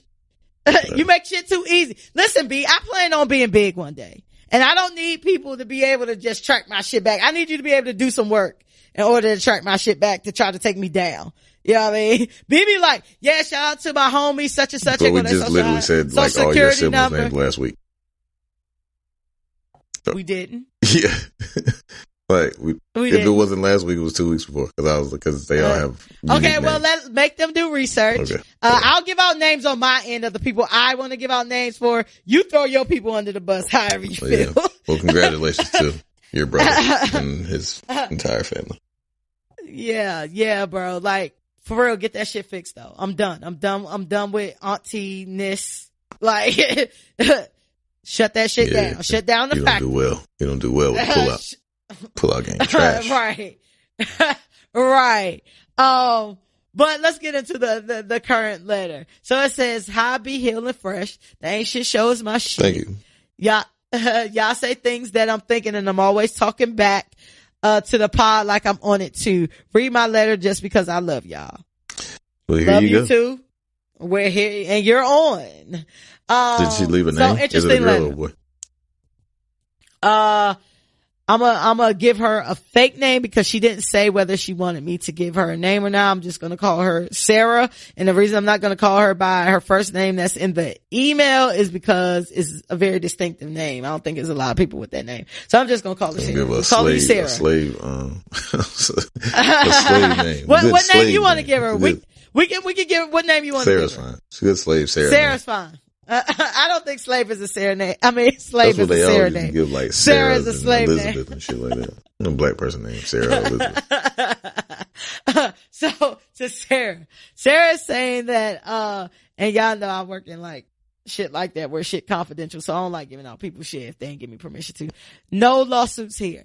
It says there's this guy from our old neighborhood that used to like me back in the day. He was skinny, pimply, and dusty. I wanted no parts of that. Well, he turning Stefan Urkel on your ass. Facts. Hey. Old nigga reference. Shout out to Stefan Urkel. He came up this weekend too. Oh, but it said, well, he moved back to town a few months ago and he is nothing like I remember. Well, of course that was 15 years ago and he's 15 years older. So a lot of things changed, but he is fine AF, which y'all know that means as fuck. Muscular, chocolate skin, white teeth, and swagged up. My sister and I was talking about how fine he was and how I wanted to give him some now. Well, actually, he made a play for my sister. Womp womp. My sister asked me if it was cool that she talked to him, and I said yes. He didn't belong to me, and we were teenagers when he had that crush on me. So I had no claim to him. Fast forward, my sister has been seeing him for about 2 months. Every time I see my sister, I joke about how fine he is and how me and her should be sharing. All jokes, of course. Well, the other day, this Negro gonna come for me when my sister went out to run a quick errand for my mom. He walked up to me while I was in the kitchen washing dishes and gonna brush up against me and put his dick against my butt as I was washing dishes. That's how you do it. Fuck up the family. Niggas ain't shit. She said, I turned around and pushed him off of me and he just laughed. He says that he knows that I want him and that I can have him. He said, let's keep it in the family. I cussed him the fuck in plain out. sight, my boy. Facts. I cussed him the fuck out and told him don't ever try me again. I guess me cussing him out turned him on because as I'm cussing him out, he proceeds to pull his dick out and stroke it. Look at that damn now. Oh, nigga, the potato salad is on the table. The fuck you doing? Nigga trying to whip out the whipped cream. We ain't even got strawberry shortcake. That is gotta relax. Disgusting. Niggas is trash. Yeah, that's lame. Niggas is trash. Corny. Like, bro, why the niggas fuck? is just nigga, trash. You can't just back out the ratchet. And I feel like that's a different thing. Yeah, you can't just pull the pistol out. Let me finish the letter. Yeah, let me finish so we can go into that. She says that where am I? Cussing him out, he proceeds to pull out his dick and stroke it. I was so disgusted, I picked up a knife and threatened to kill his ass. He called me a crazy bitch and left. I was so shocked. But when my sister returned and was looking for him, I just told her he left and I did not tell her why. Here's my issue. I'm afraid that if I tell my sister about what happened, she's going to think I'm lying because I admitted that I was initially attracted to him. I am also afraid for my sister to date a guy who would think it's okay to pull his dick out in a psycho perverted rapist way. I don't trust him at all and no longer want to see him around my house or around my mom's home.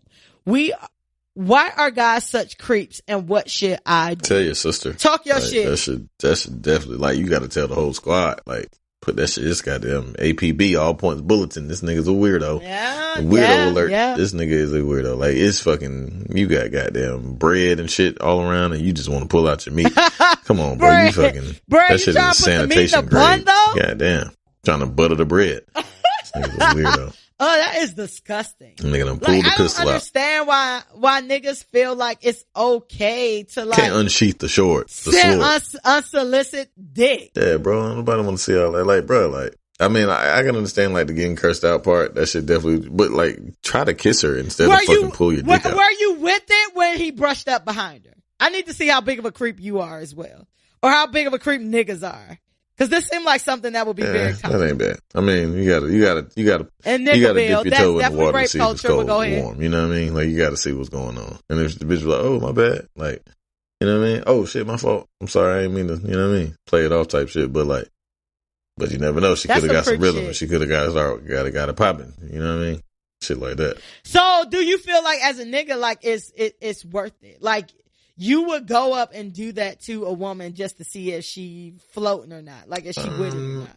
Depend if it's some energy there. I'm not just gonna randomly like goddamn do a drive by no shit like that. Nah, like if I feel some type of energy, then you know I might say fuck. Or I might if I don't necessarily do know like I physically do know shit. I'm gonna say some wild shit like you know what I mean to see like what type of reaction it garners. You know what I'm saying, and then I can kind of make my move from there. But I've definitely done that. Like, I'll definitely say some wild shit or like, you know what I mean? Like grab a leg or some shit, you know what I'm saying? Or touch a leg, you know, check the temperature and shit. But as far as pulling my dick out, that's just goddamn weird. See, and that's the thing about men that disgust me. Because what you are describing is basically rape culture. Yeah. You know what I'm saying? And it's because like a lot of niggas do it like you think that it's okay. Do not touch anyone without their permission. Unless y'all sitting next to each other and it's like, oh, touch me. Like, don't do that shit. Don't touch anybody. Don't test the waters just to see if somebody, now if you say some shit, then she can either cuss you out or not. You know what I mean? That's verbal. But don't invade anybody's space. I hate anybody, male, female, white, black, whatever. Don't fucking invade my space without you having clear understanding that that's what's going to happen. You know what I'm saying? And you have like women out here that feel like that they can just come in and kiss you just cause they are women. No, don't go in my fucking space. Like, don't do that. Like, don't do that. Don't come up behind somebody and just rub your dick on them. You know what I'm saying? Like, what the fuck? Like, that's some creep shit to me. And the fact that he just pulled his dick out, like, you never know. Like, if you wouldn't have never had that knife, he definitely could have raped you. And the thing about it is, what people don't understand, rape is not about sex. Rape is not about sex. Rape is about power. You know what I'm saying? And all of these shenanigans that niggas be pulling to try to pull you in is about power. And seeing what they can get you to do. Now, don't get me wrong. We all done try some shit just to see what we can get somebody to do. I don't deny that, like, at all. However, like, you shouldn't be putting your hands on people. You shouldn't be putting your fucking body parts on people. You shouldn't be sending unsolicited dick pics. Like, I feel like a woman who know what they want gonna say what they want. Or let you believe that. But the fact that, nigga, you was fucking with this bitch sister and you thought that you done came out of puberty so hard that you could just make your play. Yeah. That's some shit. Wild, man. And I wouldn't be as far as like letting the whole squad know. Like, not only do you need to let your sister know, because that could have escalated. And even if it didn't escalate, you're a fucking weirdo. Like, you pull your dick out in the middle of the kitchen. Yeah, my nigga, it's butter in the fridge. The fuck are you doing? No, bro, keep that shit, bro. Like dicks ain't that attractive. Word. Like, they serve a purpose, but they're not attractive. Nigga, we got like, some sausage in the goddamn in the refrigerator now. Huh. We got some frankfurters in there. All right, put your dick up. Put your dick up. Never pull out your dick. Cause like that last part, like I can see you just being like a fucking normal creep. A level 1 creep. Yeah, I mean, you rubbed your dick on somebody. You know what I mean? Like, I still feel like that's some creep shit, but that's a level 1 creep. Like, but for you to actually pull your dick out, it's on high alert now. You're a red level creep now. Like, yeah, you got to unbuckle your belt and shit. That's just too much. Like, you gotta unbuckle your belt. It's too much. That's funny as shit. What is your last advice to Tell Sarah about what she should do that? APB. Yeah. Let everybody know what's happening. Yeah. And I think for me, I would start it off as, look, you my sister, you know me. You know what I'm saying? Like, I don't want you to think this just because I said this. I want you to be happy. You know what I'm saying? If you with a good nigga, like you with a good nigga, but this nigga did X, Y, Z. You know what I'm saying? And my whole thing about it is, if he's done this with you, this ain't his first time. Mm-hmm. He just didn't feel that bold that time. So if your sister don't believe you or whatever, just have her do her research. Go to his social media, find out the females that he following, and you'll see something there. I promise you. Niggas like that will always show who they are. So you just have to pay attention. For sure. So Sarah, let us know how you decide to go about that. And if you do write us back, let us know if I can use your real name or not. But yeah, like, you need to tell your sister, because it's not only a thing of him being a creep, it's a safety issue for your sister as well. For sure. And I always tell people, like, I tell my siblings all the time, don't put me in a situation where I gotta go to jail for you. Cause y'all already know I'm not built for jail. So after I have to do some shit, kill somebody, fuck somebody up cause they done fuck with you, now I'm mad at you. Cause you put me in a position where I had to do that. So, yeah. But, if y'all want some more grade 8 advice, from Dr. Bill and Dr. Fresh, write into the ain'tshitshow@gmail.com, and that's the X where the I may be, and your letter may get read on the air. You ready to get into free smoke? Free smoke. Free smoke is where we talk about any hot button or personal topics. It could be anything from politics to petty. I should have mentioned Missy earlier too. Shout out to Missy.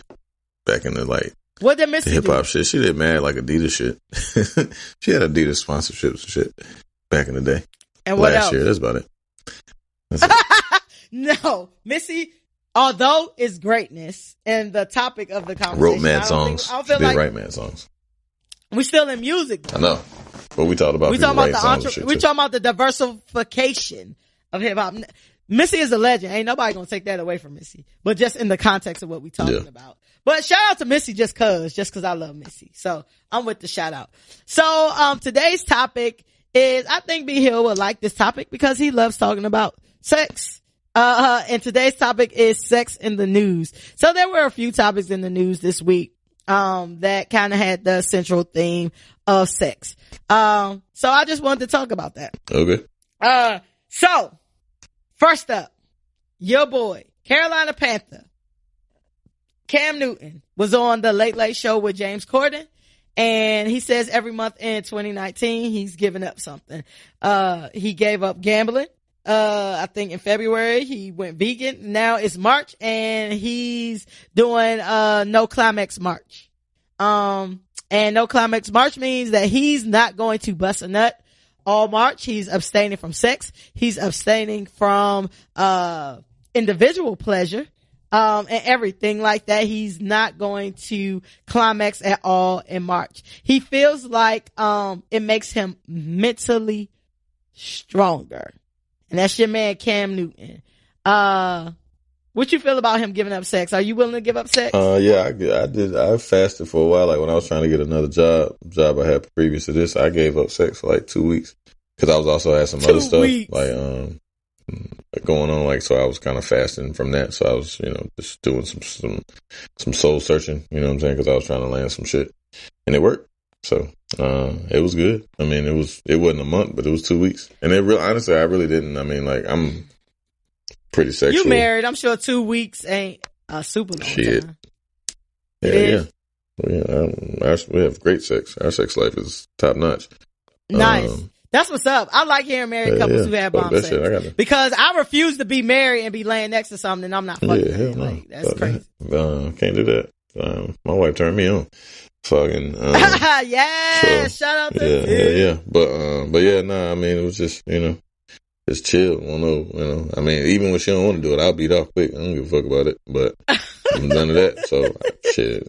I could definitely go a month if I needed to. What's the longest you went without sex in your life? I mean, like, when you started having sex.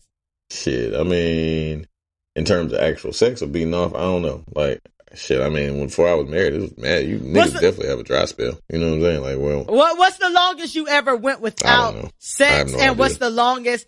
Give me a high level. What do you think? I don't know. And what's the longest you went without like a nut period? Okay. That's pretty good. I've never, sex has never been a problem for me. Like, sex has never been something for me. If I'm giving up something, I feel like that something, whatever it is, it has caused some type of problem for me. Sex has never caused a problem for me where I felt like I needed to give it up. So I've never willingly been like, oh yeah, I'm fasting from sex. I've never done that before. The longest period that I've went without having sex, was probably 5 months or 6 months. Oh yeah, that's and the reason that went down is because I was in a relationship. Not at all. I was in a relationship and I broke up in that relationship, and we were kind of trapped in the house together until the lease. Oh shit! So that's trash. I'm not giving out my information. Like, I'm not heavy. Like, I'm one of those people who I'm not like a masturbator like that. You know what I mean? Like, I feel like, sex is a sport for participation with two people. And not saying that I haven't. I'm not saying that I haven't. But when I talk to other women, I realize that everyone's masturbating except for me. It's just not the same. It's just not a top level thing for me. And, I guess, sex is not something too hard to get or, have a situation where you can make that happen. So maybe I'm just not in those situations very often. But I've never like willingly been like, oh, I'm not having, like, people have like these rules about like when they meet somebody, like, I'm not having sex for 6 months or whatever. I've never been that person. I've never fasted from sex, purposely like fasted from sex. And I think like probably like 5 or 6 months, was the longest that I did. What's the hardest thing you ever gave up, and why was that so hard? That's good. I tried to give up fried foods, but I didn't do well with that. The only thing that I've actually ever tried to actually give up was having sex that time. Like, just because I had in my mind, like, I wanted to get this new job and I had like some outside of work shit going on and I was trying to accomplish, which I was able to. So other than that, I ain't never really tried to give up shit. Like, I tried to give up meat one time. I ain't never gave up shit. That shit didn't work. You ever give up anything for like Lent? Nah, I'm not very religious. Yeah. I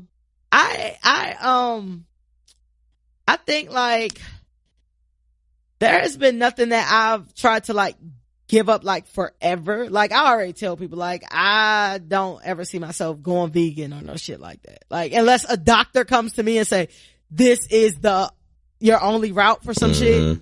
I don't really see myself doing that.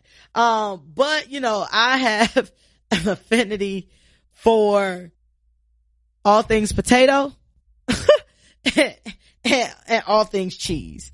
So that has been a hard thing. Like, I'll give it up for like a few weeks or whatever. And it has been hard. But it's because I'm trying to get to some dietary goal or some weight loss goal. Yeah, I've given up cheese, but it won't that hard. Like, I love cheese. Yeah, I like cheese too. Like, I love cheese. But I can tell when I eat a lot of that shit because my damn skin, like, I've been eating a lot of skin. Like, I got mad pimples on my fucking forehead. I had mad cheese over the weekend. And like cream. Yeah. So I was like, oh yeah, I can tell when I eat a lot of dairy and shit. Listen, so, I've been on this journey of trying to get, more fit and shit like that. And when I decide like, all right, this week I'm not eating cheese like at all, like, it's a big difference. Like what people gotta understand too is like, sometimes it's not just about like the scale. It's about like the inches and shit too. Like, you can lose mad inches and still weigh the same amount because you turn it into muscle, etc. You know what I'm saying? So like, when I be giving up cheese, like, my week be mad different, or my 2 weeks or whatever. The longest I ever gave up potatoes was a month. And when I tell y'all, like, I love fries, I love potato chips, I love baked potatoes, I love anything potato related, my nigga. Like, you can't go wrong with a potato, but it's mad starch, you know what I'm saying? So I've tried to facts, carbs, I guess. We need a nutritionist to come on here one day. That would be dope. And break that shit down. But yeah, you're right. You're 100% right, B. Like it turns like into sugar. So I try to get rid of it. I've been trying to go more so towards like the cauliflower and shit like Sweet that. potatoes Cauliflower. Yep. Sweet potatoes. Mashed cauliflower is lit. I love that shit because I make it taste just like mashed potatoes. I never had that. I'm not a fan of cauliflower, so. Yeah, listen, you put that joint in the food processor, you cook it, put it in the food processor, put a little bit of butter in it and season it however you season your mashed potatoes, whether you put garlic powder or, you know what I mean, salt, pepper, whatever. That shit lit. That's dope. So that, next subject. So the Spice Girls reunion may be a little bit more interesting. So Scary Spice, aka MLB, revealed on Piers Morgan that she once had sex with Ginger Spice, aka Jerry Halliwell. She said it kind of just happened and it was fun. My question to you is, and I know you're a nigga, so y'all process a little bit different. Have you ever had sex with someone that you really only looked at as a friend? Mm-hmm. Yeah. And so tell us about that and how did y'all act afterwards? Fine. Like, it's cool. Like, girls are a little, like, girls try to hold it down, like, they don't be, you know what I'm saying? Like they don't be all emotionally invested, but they are eventually, like, if you have sex more than one time or some shit. Niggas can do that shit, like. You giving yourself a lot of credit. Nah, it is what it is, but yeah, like, I mean, it was nothing to me, you know what I'm saying? Like, I was fine with, you know what I mean? You never considered like you might mess up the friendship? Like, I'm really. talking about like a legit friend. Why was that never, I don't know, cause I guess I was horny. I don't know. Like, I never really. Damn. So you never been like, oh, like, this my homegirl, like, you know what I mean? Like, if I fuck her, like, it might change the dynamics. Do niggas even think some niggas do? I mean, I never really gave a fuck about it enough to do it. Wow. You ain't shit. I guess. You on the right show. You ain't shit. So y'all was just cool afterwards. Like, I mean, I'm gonna keep it regular. Like, you still my friend. Like, ain't shit changed with me. You know what I'm saying? Like, were you ever concerned that, you know what I mean? Like, so with the friend, I guess you're thinking of, I don't know if you've had sex with multiple friends. However, the friend that you're thinking of, that shit just go like business as usual. Mm-hmm. Did you ever think like, what if she actually kind of liked me and it changed our dynamic of our friendship? Did you even care? I'm pretty sure she did. Like, I think she did actually, but I mean, it wasn't nothing. Like, it wasn't to that degree. Like, we still my dog. Like, let's go to Chili's, get something to eat. Got you. So like with me it's like a little bit different because if I see you as a friend, like, it's not a lot of my friends that I think, like, you could be attractive, handsome, you can be bad as a bitch, you can be whatever. Like, once I see you like through that lens, I don't really see you like through that other lens. You know what I'm saying? And I do care about like my friendships. You know what I'm saying? So if like we legit friends, I ain't talking about like, oh, we cool, but we flirt and shit. I'm talking about like we legit friends. Like, I think, friends, yeah, I mean, I guess to that level, shit. Like I got friends that are like super, not even super attractive, but that I'm attracted to. But I mean, at this point in my life, obviously I wouldn't, but I mean, shit happens, man. Motherfuckers you get drunk and shit, and chemistries get to flowing and shit. But I don't think that a chemistry just develops, right? I think that when you get drunk, again, going back to what I said, you acting on something you already wanted to act on. You know what I'm saying? Like, you just got the courage to act on that. Like, for me personally, like, if I see you like as my friend, like my homie, like I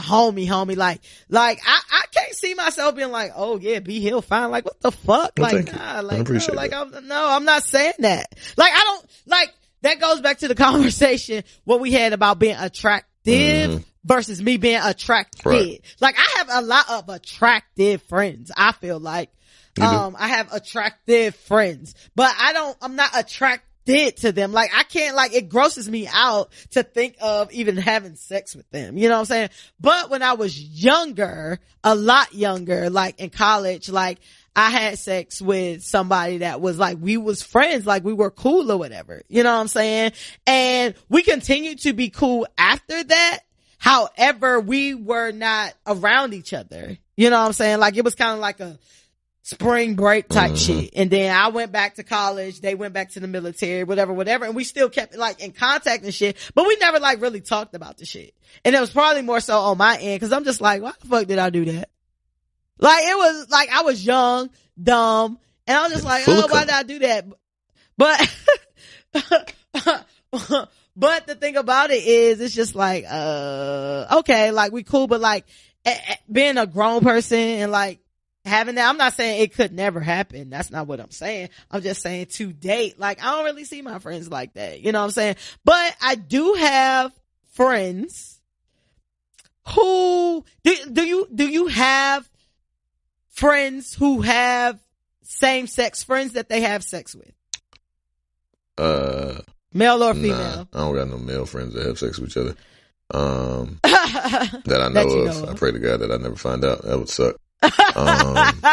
Y'all sitting there watching the Duke game and he got his hand on his dick. Yeah, it'd be weird. On your man's dick. Yeah, that sucked. That would suck. What would you say? Like, what's the scenario? What would you say, bro? You gonna leave your own crib? What if it's in your crib? I gotta go clear some things. I gotta clear my mind. That would suck. I ain't gonna put up this crown. Yeah. Nah, I only got one gay homegirl, and like she's super cool with all her homegirls. I think she kind of to the level. I'm sure you got a bunch of bisexual homegirls. You say what? I'm sure you got a bunch of bisexual homegirls. Nah, I just got one gay homegirl that I know of. Oh well, that's not crazy. True. I got because all bitches bisexual. I got a couple gay homegirls, and they don't be fucking each other, and all the ones that we like really cool with, they got like straight, regular relationships, like because they grew up together, you know what I'm saying? So it's not like, but not that means anything, but nah, like my homegirls that we all kick it with are pretty by the book in terms of what I know of them to be, you know what I'm saying? But because my homegirl that's gay, she would definitely call it out like, oh, you gay as hell, you know what I'm saying, or some shit like that. But from my knowledge, nah, there's no friends on friends fucking going on.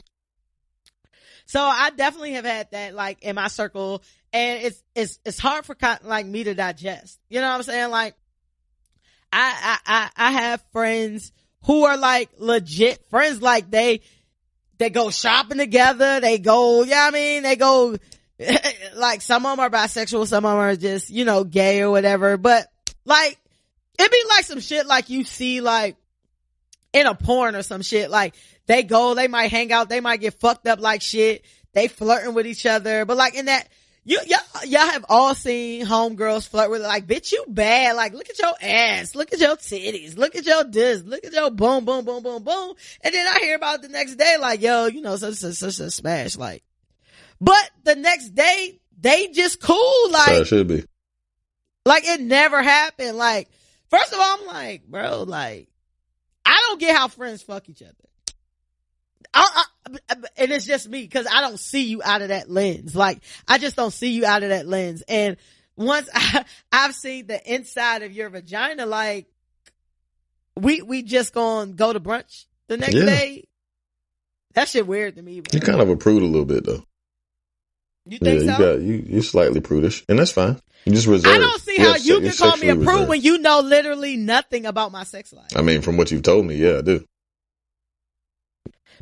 So tell me what you know about my sex life. You don't like sucking dick. I mean, you don't like. Because I don't like dick, but go ahead. But I mean, you never even sucked dick. Do you like sucking dick? Do you suck dick? What? Oh, okay. Move along. But what I'm saying is, like, you just never even gave it a shot, is my point. So, and I haven't had sex with him. Actually, I said I sucked a dick once. So really we talked about that. But we talked about that, and I just think it's trash. And I think that I mean, I don't know. It just seemed like trash. It just seemed like you kind of reserved sexually. Well, I think that I think I am a very private person. I do think of that. I know you don't know a lot about my sex life because I don't talk to you about that. Nor do I talk to a lot of people about that because my sex life is just that mine. But I think that if you were privy to my sex life. I don't necessarily think I am a prude. I think that it is lines that I don't cross. Like, I don't find my friends attractive. You know what I'm saying? But I'm also a thinker as well. Like, if I fuck with you like that, like, I really fuck with you like that, like, I don't want to mess up a friendship for that. You know what I'm saying? So if that's called a prude, then it, you know, like, it is what it is. Because if I know, like, I would never fuck with you like that, and I think my sex bomb and shit, so if I fuck you, you gonna want to fuck more. You know what I mean? Like, I'm not about to do that. You know what I'm saying? Like, I know that you're not who I would fucking rock with like that. You know what I'm saying? So I don't want to mess up our friendship. You know what I'm saying? For that, again, goes back to my same disclaimer. Just because I don't do it don't mean that I feel like it's wrong. I feel like you do whatever the fuck you want to do. You know what I'm saying? It's just not for me. I'm not about to fuck my friends. And can't none of my friends say we've ever had sex. Like, my friends. It have been people I've been cool with that we've definitely had sex. But as far as like my friends, like, I haven't fucked any of people that I legitimately call my friends. You know what I'm saying? But you know, it is what it is, but definitely don't try to give me the prude title, because I'm definitely not a prude, but I'm definitely not sucking dick. And you haven't had a one night stand either, man. That's pretty trash. Because that's a diseasephobe. That's not a prude. Gotcha. That don't mean I ain't fucked on day 3. You know what I mean? Like, you know what I mean? That just means I saw you in a club. You wasn't that bad for me to catch a disease for you. Nobody's that bad for me to catch a disease. So day 3 they got rid of it. That's a prude. 2 days later, it's clear. Listen, I've had enough time to kind of have I have adult conversations, bro. Like, I have adult conversations. Like, I'm not that person that's a shy from adult conversations, because I'm going to ask you, yo, when the last time you got checked? You know what I mean? Like, when the last time? Because motherfuckers out here, like, first of all, herpes is rampant out here. Like, a lot of motherfuckers got herpes. Half the motherfuckers listening to this podcast got herpes. You know what I mean? Like, and that's fine, but I don't want it. You know what I mean? I don't want that shit. And for y'all women listening, niggas don't be showing they signs of herpes like women do. Herpes can go through a condom. That don't have nothing to do with it. All y'all gotta do is brush skin together. You gonna fucking get herpes. I'm not getting no STDs for nobody, my nigga. Like, no. Like, I'm going to kill somebody if I catch an STD from you. Like, straight up. So, I'm a grown ass motherfucker. Like, I'm not putting myself in those situations for some sex, with some motherfucker I don't fucking know. Fuck you. That mean I'm picking you over me. You're not finding in my life is concerned. You know what I mean? Like, you're not finding in me taking Valtrex every day. Like, nah, I'm just not with it. But after I've had those adult conversations and I personally feel like I'm in a good place, then yeah, let's get with it. Let's get physical. Let's do whatever. I ain't that person that's like, oh, we need 2 weeks. Oh, we need 6 months. Oh, we need whatever. I'm not that. You know what I'm saying? But if you're not the type of person that want to have an adult conversation, if you can't talk about sex, you're not grown enough to be having sex. That's just my opinion of it. And I ain't never had nobody be like, oh, now I don't want to have sex because you asking me these questions. Ever. Gotcha. So, you know what I mean? Like, you do what you gotta do, you know what I'm saying? But definitely don't be trying to put me in no category as no prude. I'm definitely not thotting out here. You know what I mean? I don't feel like I'm a thot. I'm definitely not, I mean, some might give that. But, you know, I guess people give their narratives, and I'm a Gemini, so it's very interesting. Some motherfuckers be like, oh, she nice as shit, and some motherfuckers be like, oh, she mean as shit. So I guess that B Hill tell a story, be like, oh, she a prude, and then so you ask somebody else the story, they be like, oh, she a thought. Like, what the fuck? Like, anyway, but yeah, you know what I'm saying? I've never had sex with my friends. I don't see how y'all had sex with y'all friends and just be cool. Like, hanging out and shit. And I think that it's probably a little bit different, male, female versus female, female. You know what I'm saying? Because y'all ain't doing but so much together, even if y'all homies like that. Females is damn doing each other makeup, going to the club, fucking when they come home, and then she helping you call your boyfriend. It's fire. I mean, like, that shit crazy. If you could have a porn, if you could curate a porn with 2 of your favorite celebrities having sex, who would it be? Who would I like to see have sex? It'd be 2 women. For sure. Shit, I don't know. That's a good question. Wow, that's a good question. I mean, Hallie getting a little old. Who are 2 women that you? I don't know if I want to see Hallie fucking. I don't know if shit's gonna be in the right place. I feel like Hallie overrated in the sex appeal department. Hallie fine as shit. Like, oh, young Hallie. I think she's like, very Hallie, beautiful. Young, goddamn, like boomerang like Hallie and fucking swordfish Hallie. Shit, that bitch was bad. See, I feel like Halle is beautiful. But again, that goes back to my attractive. Fucking fine as shit. I'm not attracted to Halle Berry. Damn, what the fuck would I? That's a good question, man. Why don't you go? So I'll give you mine while you think. I'll let you think about that while I get. I like to see Jada fucking. Jada fine, but she like I don't really like skinny bitches. I like to go like all the bitches like celebrity bitches be fucking like thin, like actress bitches. I don't really want to see no actress bitch. Like I want to see like I don't know. I like to see Trina fuck. I bet Trina probably got some fire ass sex. Trina look like she might need a like. I don't know. Trina look like she might have cellulite. I like cellulite. Yeah, you do. Like who doesn't? That shit is real woman shit. No, I don't like cellulite. You like skinny bitches. I don't like skinny bitches. No, not at all. Not at all. I'm not saying that it'd be like, ew, you have cellulite. I definitely would like to see Rihanna. So let me Rihanna say got cellulite. You be quiet because you didn't. Rihanna and Trina. I like that. My joint would be my joint would be Rihanna, and it was Rihanna and Nicki Minaj when they used to have their little thing going on. They lived together for a minute. But it's still definitely Rihanna. And I think I'm going with like, if I could see like Rihanna and maybe Tiana Taylor. Hell no. Only because I feel like they both tops. And I want to see who ends up dominating that situation. I don't want to see Tiana fuck. She's too skinny. Tiana has a great body though for a fit She's body. just skinny as hell. And I'm not really into a fit body like that where you have like muscles. So I'm going with Rihanna and Tiana. Who you going with? I go with Rihanna and Trina. Trina got a fat ass and Rihanna got like enough of a fat ass. I think you like that, my assessment of like what you're attracted to. You like that body of a chick that looked like she done had at least one child. Not true. I like fat asses. I like fat asses, thick thighs, and no stomachs, and nice sized tits. That's what I like. Yeah, I don't think that's what you be sending. Definitely is what I send you. No, you be sending me man-faced women that look like they had at least one child. Whatever, bro. I'm not about to argue with you over what I like versus what you like. I'm just saying what you send me. I'm not saying what you like. I'm saying based on the evidence. You know what I mean? But you think everybody look like a man, like, which is the weirdest shit ever. I think all the women you like look like men most of the time. They have very strong jawlines. They have very masculine faces. Nah. In my opinion. I only know what you sent That's me. cool. That's it. I ain't tripping. First of all, I don't ask you to send me this. That's shit. fine.